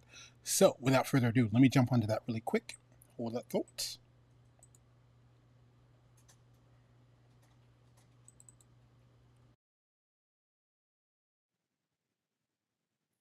Hey, this is Tony Ross for the 2D Animation Virtual Summit, and I am hanging out with Mr. Mike Atneal. So I'm hoping I pronounced that correct. Oh, you got it. Oh, perfect. And he's playing around with some stuff in Harmony, which he's going to talk about in a second. But before we do, Mike, one, thank you for joining us. No problem. And shout out to Wacom for introducing us. Melissa over at Wacom, thank you very much. Can you tell us who you are and what exactly you do? Well, as you mentioned, my name is Mike Atneal. I am a character layout artist on The Simpsons, which translates to really animator. But since we don't do full animation, we don't really consider ourselves animators. It's a weird title. But we still do everything traditionally. We draw by hand and we use Wacom tablets, so we save paper. I've been doing that since 2004 when I started as an intern, and still going strong today. Currently working on season 35. So yeah, I've been there pretty much all my life. Sweet. One, I have so many questions. No, I can't tell you the future. It's like, well, there should be like a little cross study of like how many people that worked on The Simpsons actually won the lottery. That's what I want to know. It's like you all have something going on there. So I am curious on one thing in particular, and I ask this whenever I get to talk to anyone working on a show. Is there a particular line weight that y'all are using, or that you all stick to when you? So we don't do any cleanup work. Okay. So we use whatever we need, basically what we're comfortable with. Okay. So when we're done, our stuff gets sent overseas for the cleanup part. Very cool. Yeah. And they obviously they have like all the instructions on line weight and color and everything. But we kind of do all the rough animation here, so we can get as dirty as we'd like. So you're working on, you said you're going to be showing something on spacing. Are you copying that frame to frame or that image frame to frame? Yeah, so this one, I'm just setting up the first one just to show a straight animation, no difference in spacing, just straight timed, going across the board to the finish line. And I just want to make sure it's nice and even. So I'm copying and pasting this one. Okay. So yeah, you're using, which is something I almost, well, not even almost, I never use. I barely even show it when training. But I see, so you're using the exposure sheet. Do you? Oh yeah. Do you prefer to work that way? This is my old school mentality here. I like the X sheet. I love it so much. I only use the bottom to scroll through animation if I want to see what it's looking like. Okay. So that's the only reason why that's there. But I see so many newer animators animating in only that. Like they're using the bar here on the bottom. Mm-hmm. But I just see stuff this way better.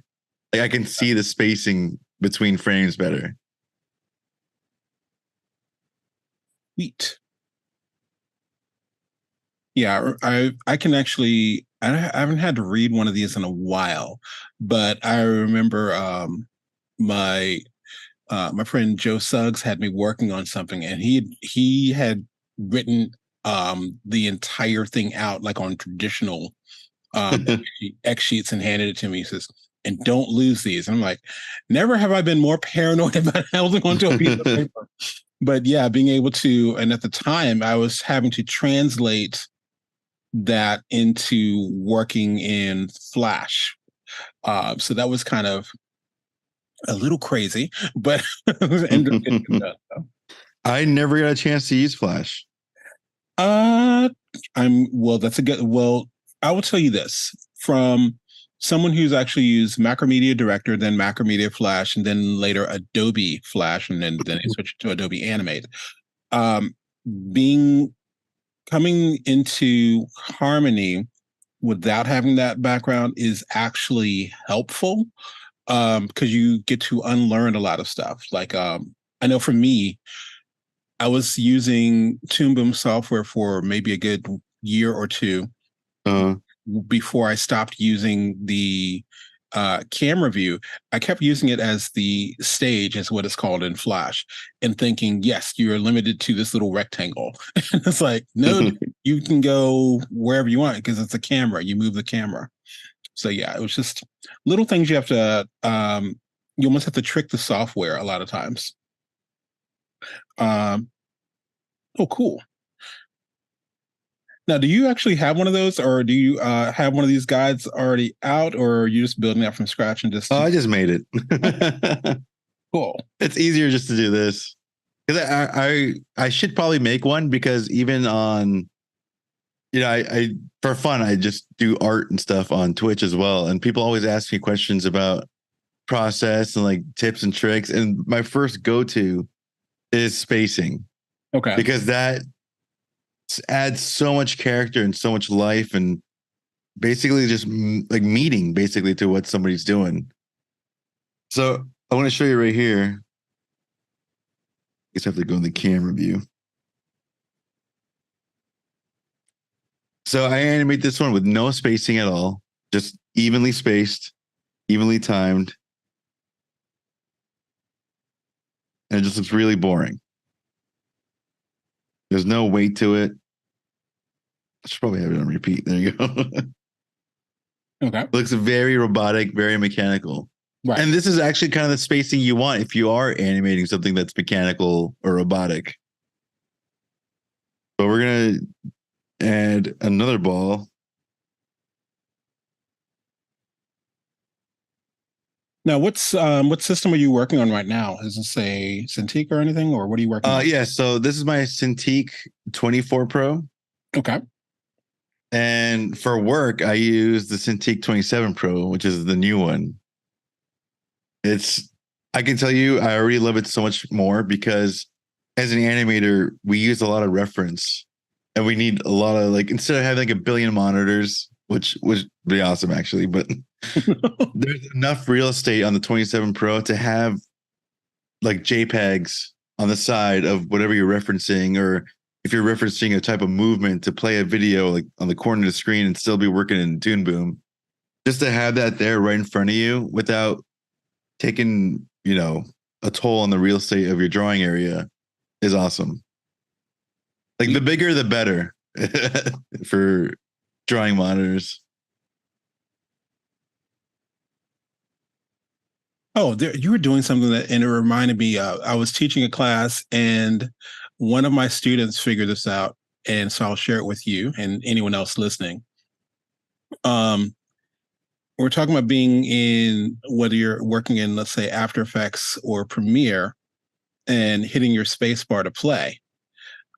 We went in and added. You can actually add that in for your quick keys, or change one of the quick keys in Harmony. And I was like, yeah, but here's where it gets interesting. If your cursor is down on the timeline, hitting space does play. If your cursor is in the camera or drawing view, it is a hand. And I was like, oh, that's sweet. Oh yeah, that's interesting. That's what I like about different windows in this. They have different functions. Yes. It was like, what is it? Where you click and how many times you click matters. And it's like, I love when I'm working in the node view and jumping between the node view and the camera view, and I'll copy something, and then it's like, oh wait, why is that not pasting? It's like, because your cursor's in the wrong spot. All right, so here's the second contestant in this ball. Okay. So he's gonna start off slow and end slow. Okay. But he's gonna speed through the middle. So this is like, I'm sure you're familiar with ease in, ease out. Yes. This is exactly what that is. And this works whenever anything I'm explaining now can work on anything, like a human body. The arm could do this, like the fingers could ease in and ease out. And like the applications to this method is, infinite. Cool. Like these that could be used on somebody's hair or any like body part.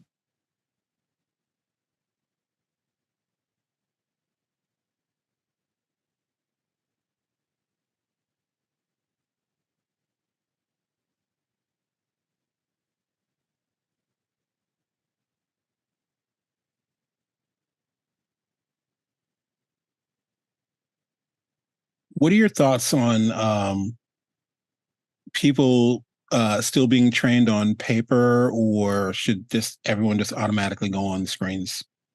I'm all for technology, but since this is so close to 2D animation, you're basically doing what you would be doing on paper, except not wasting it. Yes. So I think learning how to do this by hand is important before you do it, because I think people that just go straight into Maya, when they learn Maya, they don't know why they're doing what they're doing. Okay. They just know it's right, which is not wrong. That sounds really confusing, but it just helps having that extra like tactical understanding of what you're doing, at least for me. I like that. I like, or when I try to teach, I try to do that thing of like, we're kind of doing a little digital pencil test, as it were. Yeah. Like, and I think even some of the best animators I know, Matt, these are all Matt. Let me think. They're animators as well as trainers. So, Matt Watts, Cube Lee. I want to say Ollie. I think Ollie works this way, but Ollie also does. Ollie animates straight ahead, which I'm still wrapping my brain around. But it's freaking. That's what I'm doing right now. But it's easier with the ball than it is. Yeah. Ollie, and I think I'm meeting with him this weekend, but his background is stop motion for like small companies like Aardman and some other stuff like that. Yeah. It's like, so he's used to handling the quote unquote digital puppet. And so that's the way he thinks. He doesn't work pose to pose. And I'm going, gotcha. Good for you. That's not me. I was like, well, I mean, sir, like even for us on The Simpsons, like, it just depends on what the character's doing and what the scene is. Like sometimes it's easier, like if it's an action pose, if the character's running and jumping over something, it's easier to do it straight ahead. Okay. But if it's like acting and you want to hit certain poses at certain lines, that's when we do the pose to pose, and then basically just keyframes, and then we build up in all the things in between, like the breakdowns, and sometimes we'll do some in betweens just to give a better blueprint for whoever's cleaning it up. Okay. All right, so here's the second ball. Okay. Actually, let me add a white background. So there you go. Now you're gonna see the second ball do a little something different, but they both get there at the same time. All right. Weird question. Yeah. Did you just add a color card that quick, or what did you do? Oh yeah, I made a script to do that. I was like, wait, what the hell was that? It was like, yeah, let me just add. I was like, wait, what did you? It just helps with the camera view, because then you have to put in like you have to like color it in every time, and it gets really annoying. It's just easier to do this. So you wrote your own script, or you found one? Both. I kind of found it and made it white. Okay, cool. That's I think Harmony is kind of the Photoshop of animation, meaning that you might be using it for a lot of years, and then you're like, wait, what did you just do? How long has that been there? So. Yeah, just like Photoshop, there's a million ways to do something, get the same result. Especially when you start looking in the node view, it's like, oh wow, why would you do it that way? It's like... So you can see the change in characteristics just of spacing, and that's all I did was change spacing. There's nothing different in the timing.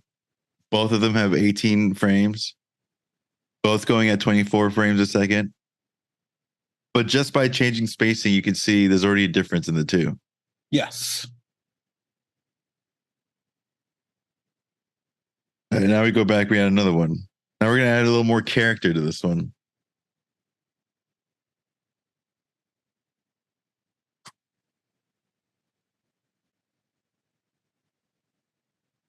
So this guy's probably going to be sleeping, and he wakes up late for the race.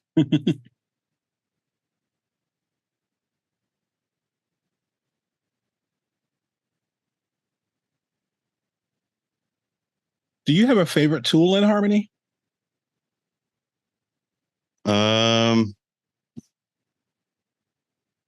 As what do you mean? Like as a brush? As a brush, or for instance, I know what mine is. Like I like working with the line tool and being able to just kind of as far as especially when tracing a character, using something like that. Or some people might say, well, oh, my favorite thing is, I don't know, the way the cutter tool works or something like that. Oh, you know what? Actually, this perspective tool that guides, yes. Yeah, the guides. I have found that so helpful when I have characters walking towards camera or away from camera. Oh, wow. It's so easy to draw the guides and line them up to my character in whichever way they're moving. Like, let's say I could do one right here.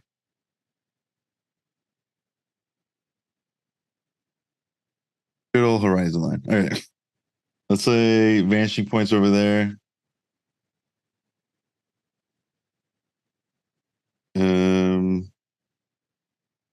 Let's see, my character's over here. Like these guides that I could draw accurately where this character will go. So this head would be like right there. That's wrong.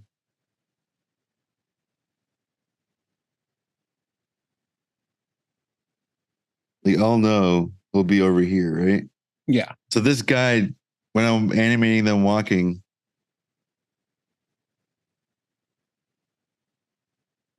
I'll know like all the sizes are correct as they're walking through space. Sweet. But yeah, that tool really helps, especially with characters. He's waking up. He notices other racers have started without him.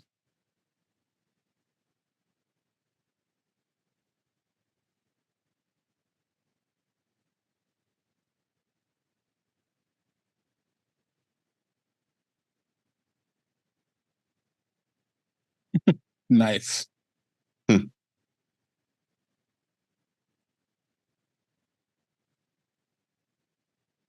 Now, is that a smear that you just did? Yeah.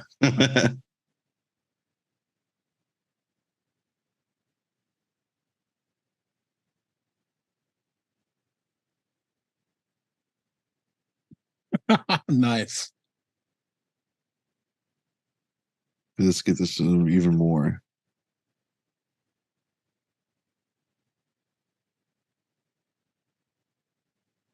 I got a question for you. Yeah.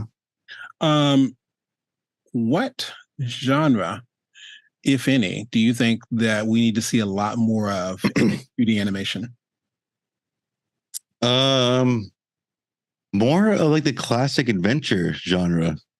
Ooh, okay. Like early 90s, late 80s. You don't see much like epic animation like tales anymore. Okay. Like let's see what's a good one. Remember Troll in Central Park? I think I do, yeah. That's an old one. Like stuff like Fern Gully, even like fantasy animation, you don't see it anymore. Like the big epic fantasy movies. Right. I kind of miss those. But definitely more, we need to see more hand drawn stuff. Yeah. I was hoping we were going to get this, like, I'm waiting for the thing that everybody goes, oh. And I was hoping that Klaus was going to do it. And then I was also noticing when Cuphead, Oh yeah. that game came, I was, oh, maybe, maybe it's like, and so it's like, and I don't know what it's going to take. I kept thinking that maybe when Miyazaki keeps not retiring, so it's like someone's going to get the idea of like we should do something like that too. So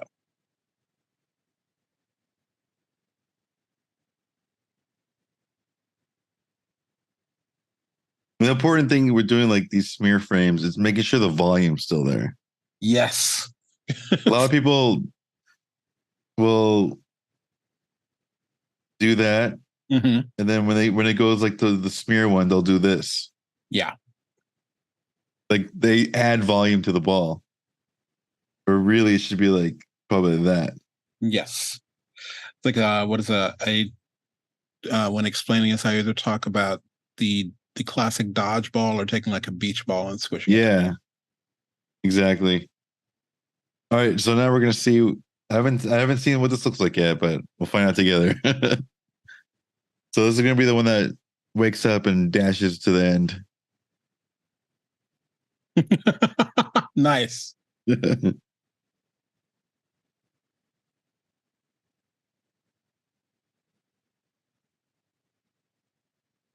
I'll let you decide if you want what this last ball should do, and I'll make it work within the timing. Okay. I want to see. Now, does it have to go from one side to the other? Yeah. Okay. I want to see um it coming out really, really, really fast, and then it's like, oh wait, let me just kind of. I should have actually jogged most of that. That's what I was. Okay. I don't know about you, but I've definitely done that in high school where you're thinking, I'm going to run this the whole time. No, I'm not.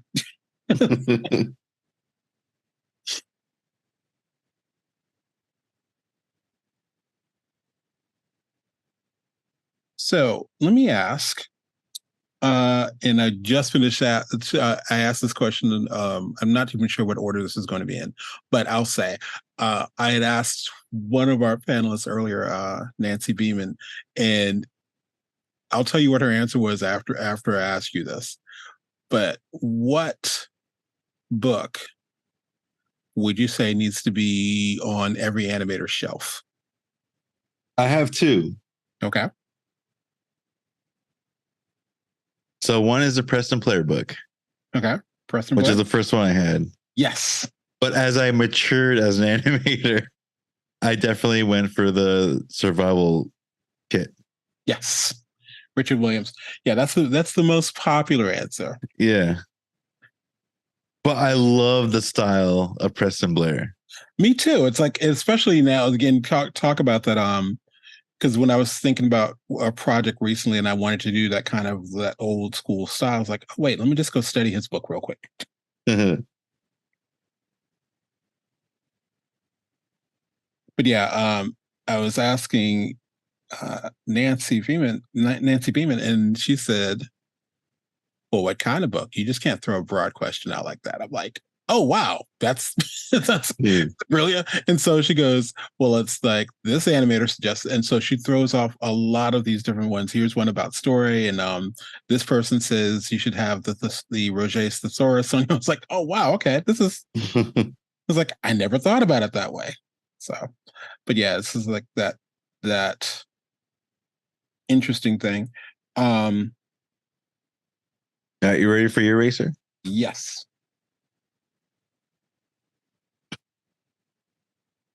Nice.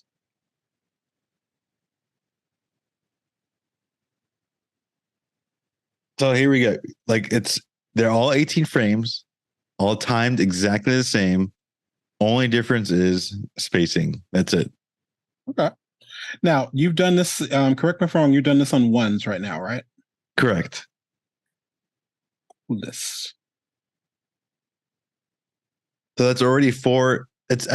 Honestly, it's infinite amount of ways you could do this. But these are just four.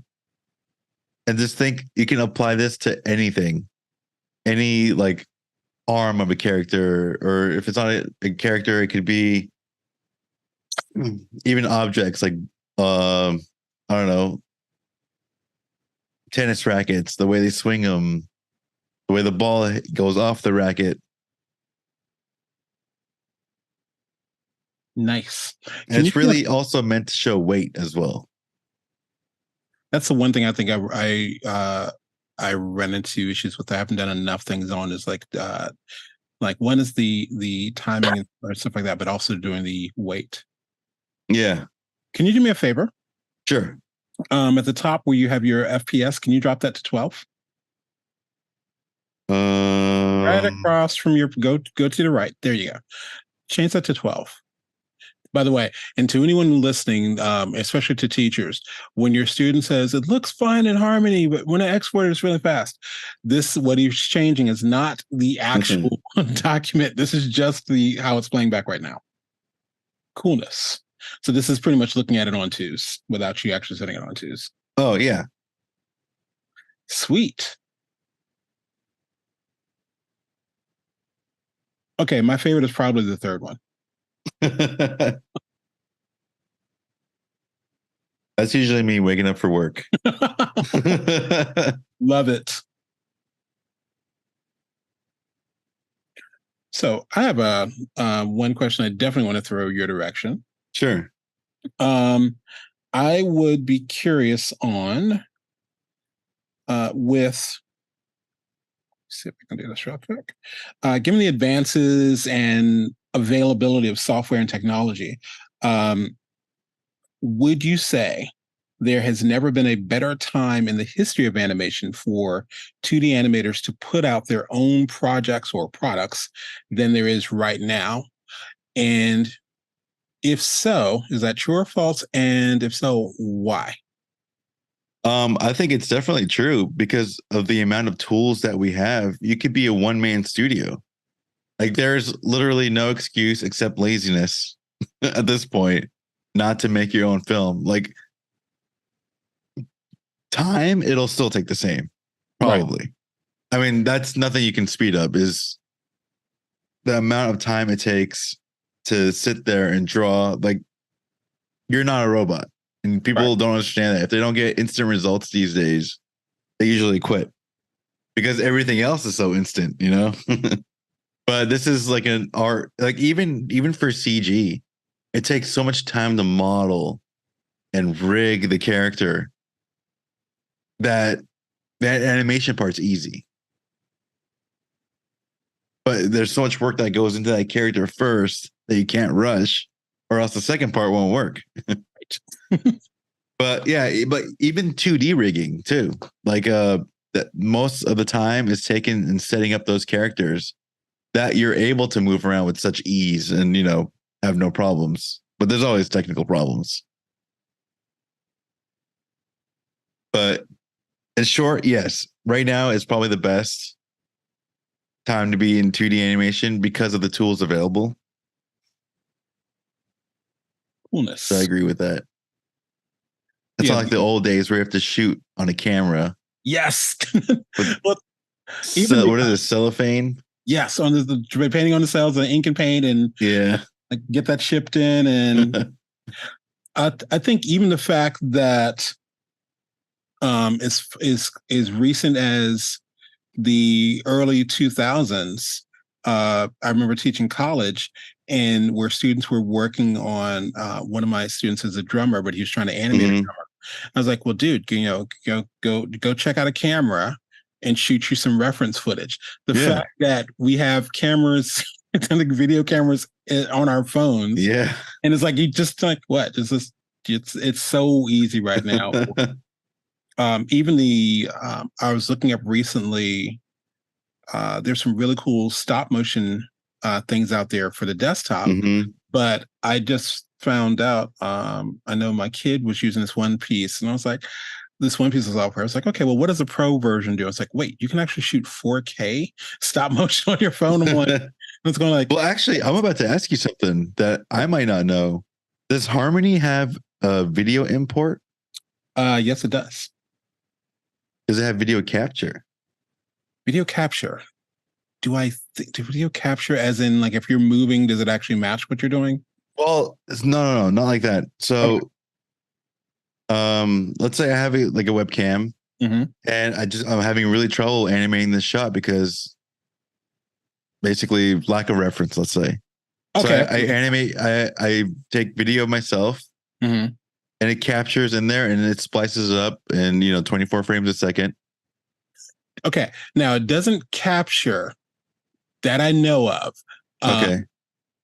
And that's what is it? I joke about my Toon Boom family being as secretive as Apple about things. We're currently at version I think we're at version 22 right now. Okay. And I can honestly say, because I haven't had to sign an NDA yet, so I can honestly say I don't know when the next version is coming out, and I don't know if that's a thing currently. But what is possible is if you did shoot that footage on your phone or your video or your camcorder, whichever you. It's like once you get into digital thing, can you bring that in? And it'll bring that in as actually brings it in as a set of stills. Now I have heard. I was chatting with someone recently. They're saying that they usually render out their own PNG sequence and then just bring in the sequence that way. So yeah, that's exactly what I did, and I feel like that takes too long. You can bring in the video. It'll go ahead and build it out for you. Awesome. But the video has to be 24, right? No, not necessarily. It wouldn't. I think I've actually brought in, because I've done a couple of things just even for reference, where I've pulled some things like from YouTube.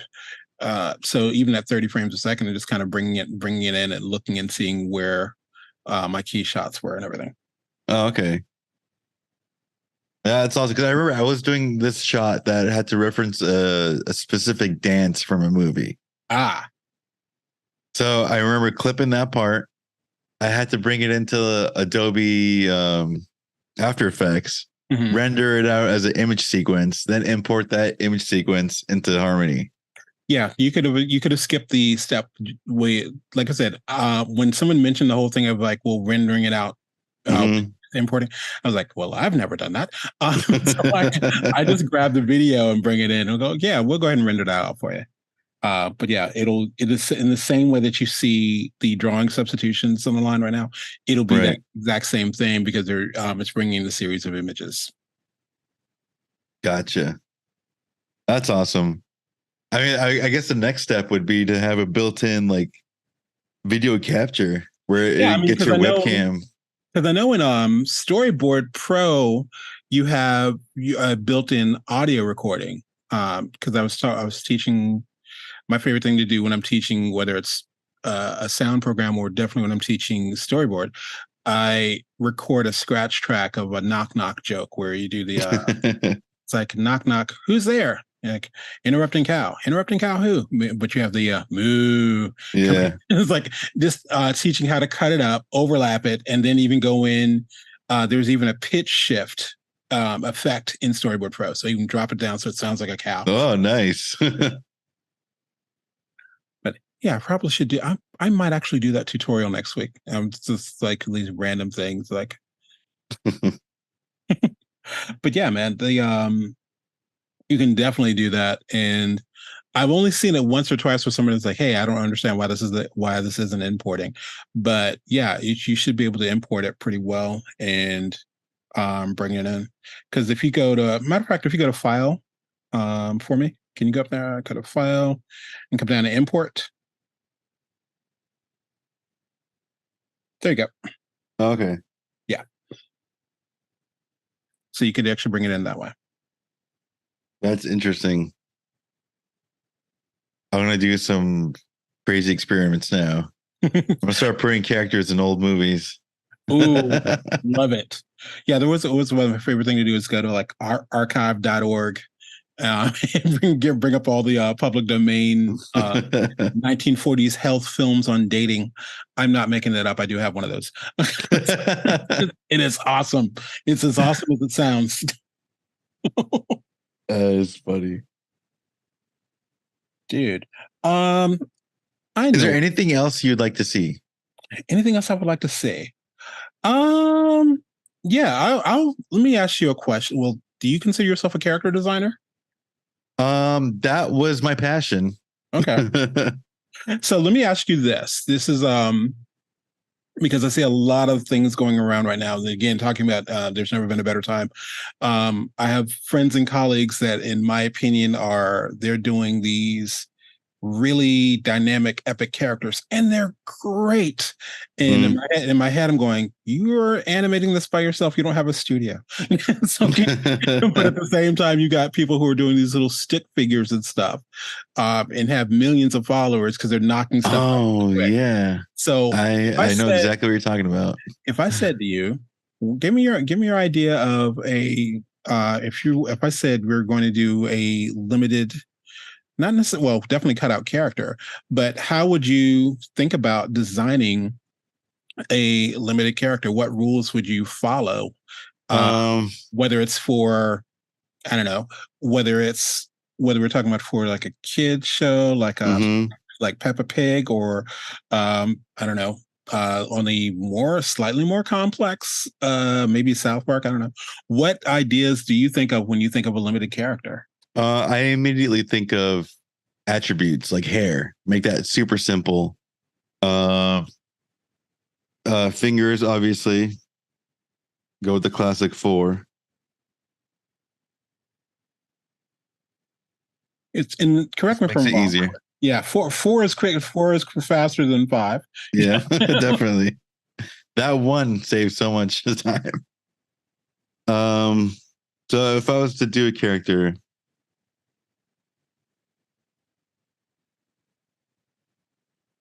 mouth, don't make it too complicated.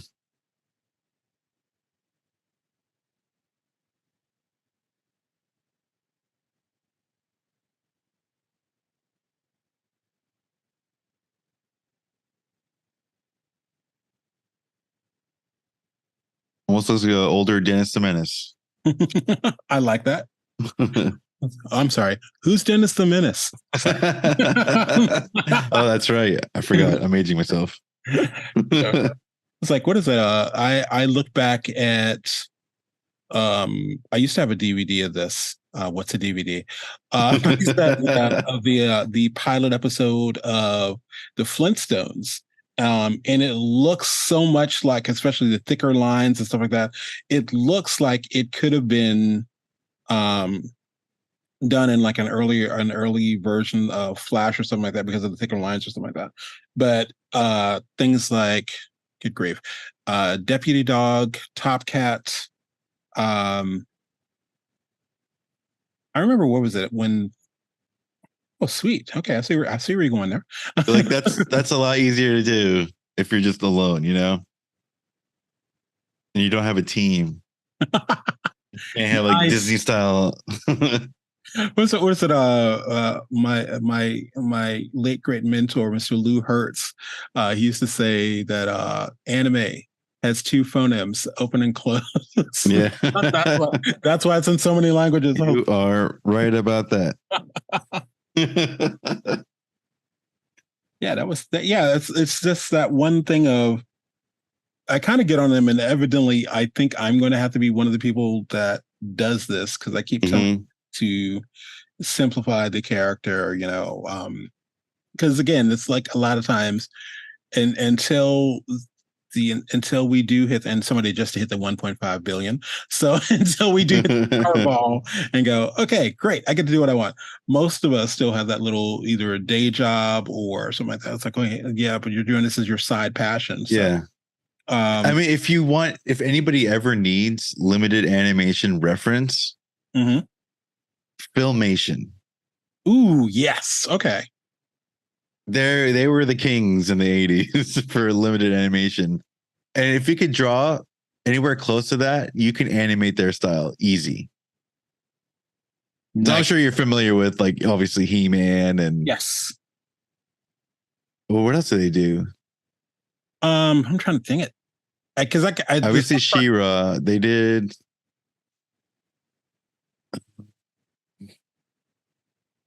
Ghostbusters. I remember seeing Ghostbusters. Yeah, I think obviously He-Man was the main one out of all their. Who did Super Friends? What's that?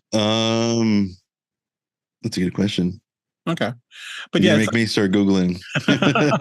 But yeah, I look at that, and then I'm a sucker for the fine art side of limited animation. As a friend of mine was breaking it, the difference, like Hanna-Barbera did one thing, and then UPA said, yeah, okay, here's our limitations. Let's use that as an art form. Yeah. And that, like, what is it? My favorite is probably still Ready Toot Toot. It's like, that piece is like incredible. I think it still could be done. It wouldn't be as, at least in my opinion, it wouldn't be as easy to do that as it would be like if we're going to redo what is it, Wacky Racers. Right. Because I just finished rigging and talking about that earlier. But just kind of doing that type of thing, or going back and grabbing those classics and seeing what's possible. Or my favorite thing to do, or tell my students, because I said, if you want to see how little animation is happening, especially on some of the TV cartoons, watch it and turn the volume down, and you see what's moving and what's not moving. Just so you're paying attention to just what's happening visually, instead of wanting to move and constantly having everything every 5 seconds moving. So right. I mean, a lot of the TV sitcoms do that to this day. We try as hard as we can to stay away from that. We always want our characters moving. Yes. But there's other shows, a guy and his family. I'm not going to. Yeah, I know. Exactly. I know exactly. That's who I was referencing, but I didn't want to say it. Yeah. Now, occasionally, because if I mention it, it sounds like I'm talking trash about it. I'm not. I'm just saying, I'm talking trash. This is what they do. Now, occasionally they do throw in some poultry wrestling. We'll put it that way. Now, we're not talking about the poultry wrestling thing, but everything else. It's a very line driven show. Yes. And I think that's one of the other. I know when my buddies and I were working on something, I said, we're going to do this. It's dialogue driven, and especially in harmony, we had set up this rule of, like, it's going to be one background. We're going to limit ourselves to no more than 2 or 3 characters for this, like, little 2 or 3 minute short. And we're coming up when they're doing a web series. So the rules we came up with was one background per thing, but it's dialogue driven and we're playing with the camera. So it might zoom in really close to where they're talking, just up on close up on someone's head, and when it pan back really well, but just kind of playing around with that idea and just kind of working within the limitations instead of, I don't know, going off the deep end and like trying to do for lack of a better reference, I'm going to say I always use this as a reference. So pardon what I'm about to state. So it's like that. Quit trying to do Fantasia 2025. It's like just kind of keep it really simple. Like act like you have a day job.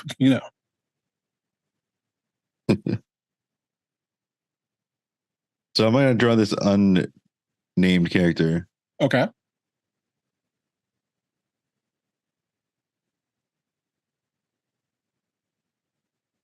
How much of the what is it?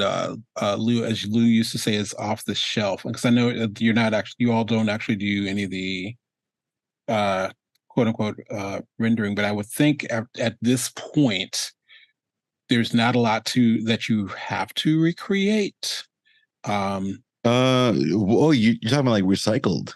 Yes, thank you. We don't do any of that.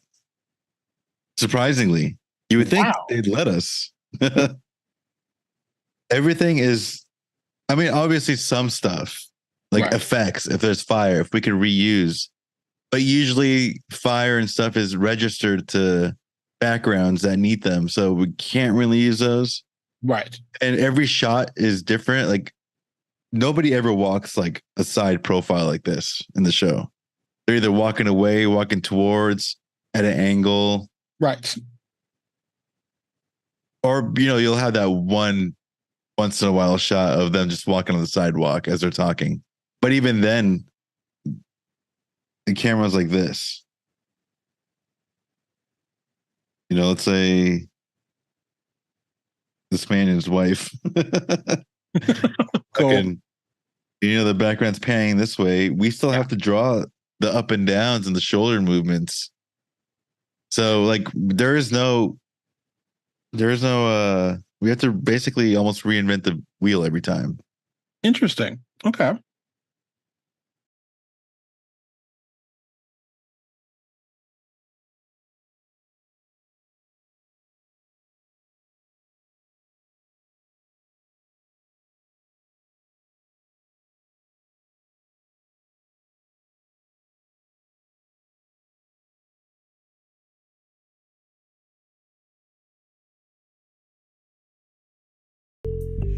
Have you ever wanted to rig characters in Toon Boom Harmony, but the node view scares the crap out of you?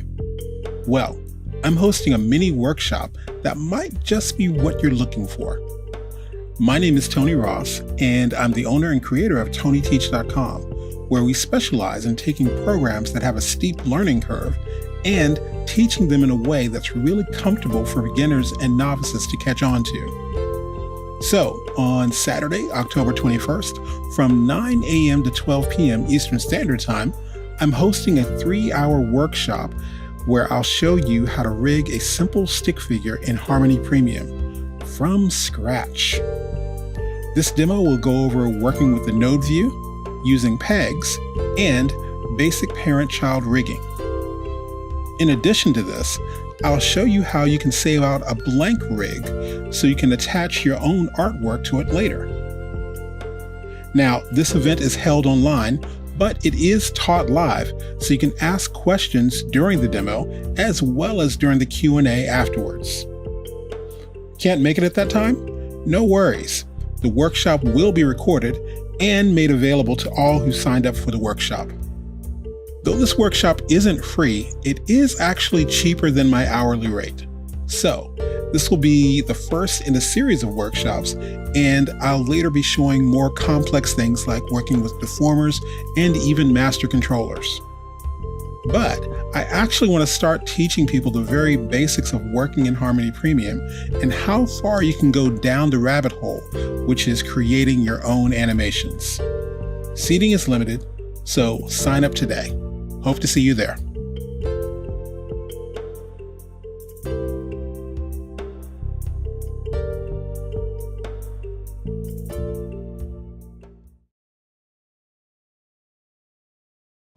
Alrighty. So, thank you all for hanging out. We've gone a little bit later today. And for you waiting, let me see what I'm giving away. I have 2 licenses for Storyboard Pro to give away. And today I'm giving away the licenses from Storyboard Pro, of course, come from our sponsor, Toon Boom. And I'm also giving away one of the updated brand new Wacom ones from our other sponsor, Wacom. So give me 1 second. All right. So our day 4 winners are Toon Boom Storyboard Pro. There's Ward Jenkins, Rachel Zacharias, I think. And for the Wacom one is Morgan Snow. All right. So the question was asked earlier, do you have to actually be present to win? No. You do have to respond to the emails, though. So I am going to be sending out prize emails this evening to everyone that's won during the week. And just respond back to make sure that you're accepting that. So, all right.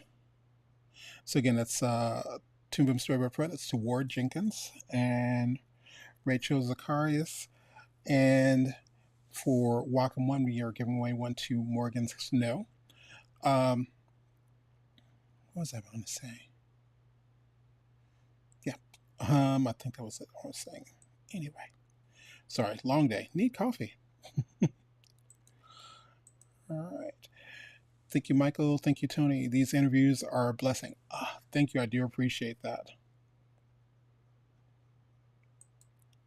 So, congrats. Thanks, Tim.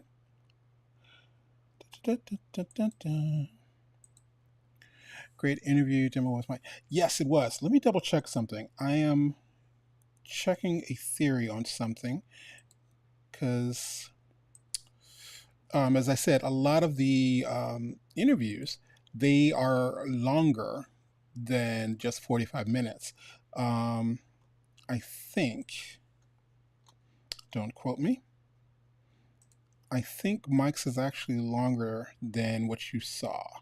I was trying to get enough stuff in there, but let me double check something really quick. Yes, Mike's full interview, and I'll tell you how long it is in a second. Mike's full interview is an hour and 10 minutes. So, all of the panelists, their full interviews are going to be on a separate playlist next week. So it'll be without my little talking interruptions. It'll be played out in the playlist will be in the order that they showed up. For example, like I said, Mike Atneal's is an hour and 10 minutes. I know Lamont Russ I think he actually won the prize for our longest this year. So it's 2.5 hours. But it's a really awesome amount of really good information. So imagine him talking about his career and especially working on backgrounds, starting off with like Squidbillies and then getting all the way up to working with what's currently on Netflix, Skull Island. So it's a really cool interview.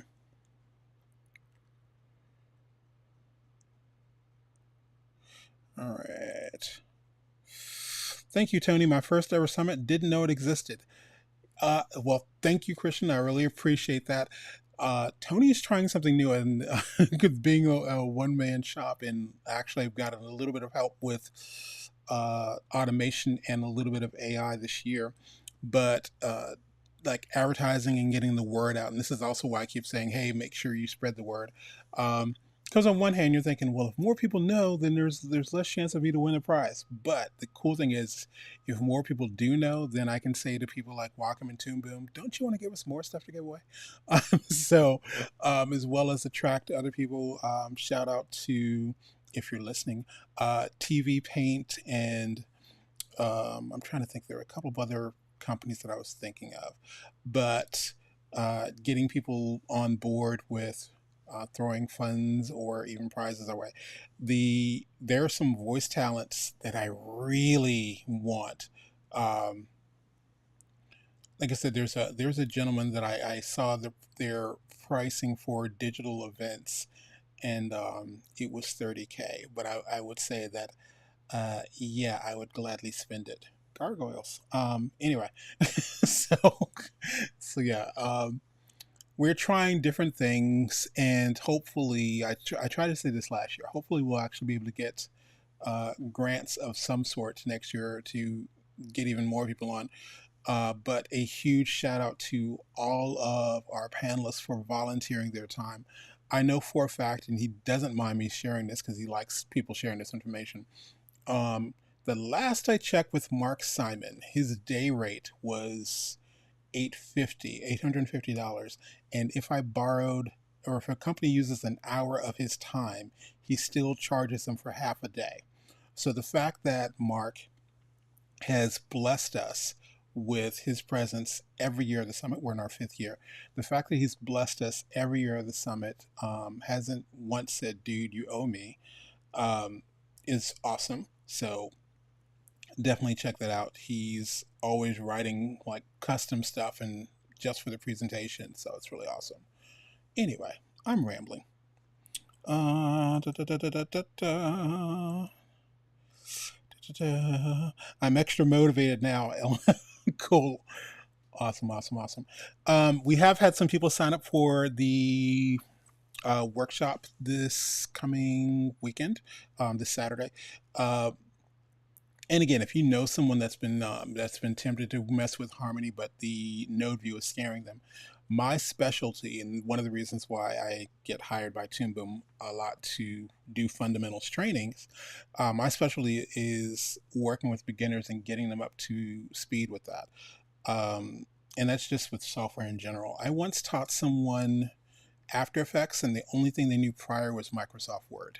I'm very proud of that moment, and it did actually happen. So, but yeah, if you're ever looking to learn that, and this is even if you've never touched Harmony before, I open up every class and show you some basic things. But this Saturday from 9 a.m. to noon Eastern Standard Time, doing a workshop, and I will be building out stuff live so you can actually ask questions.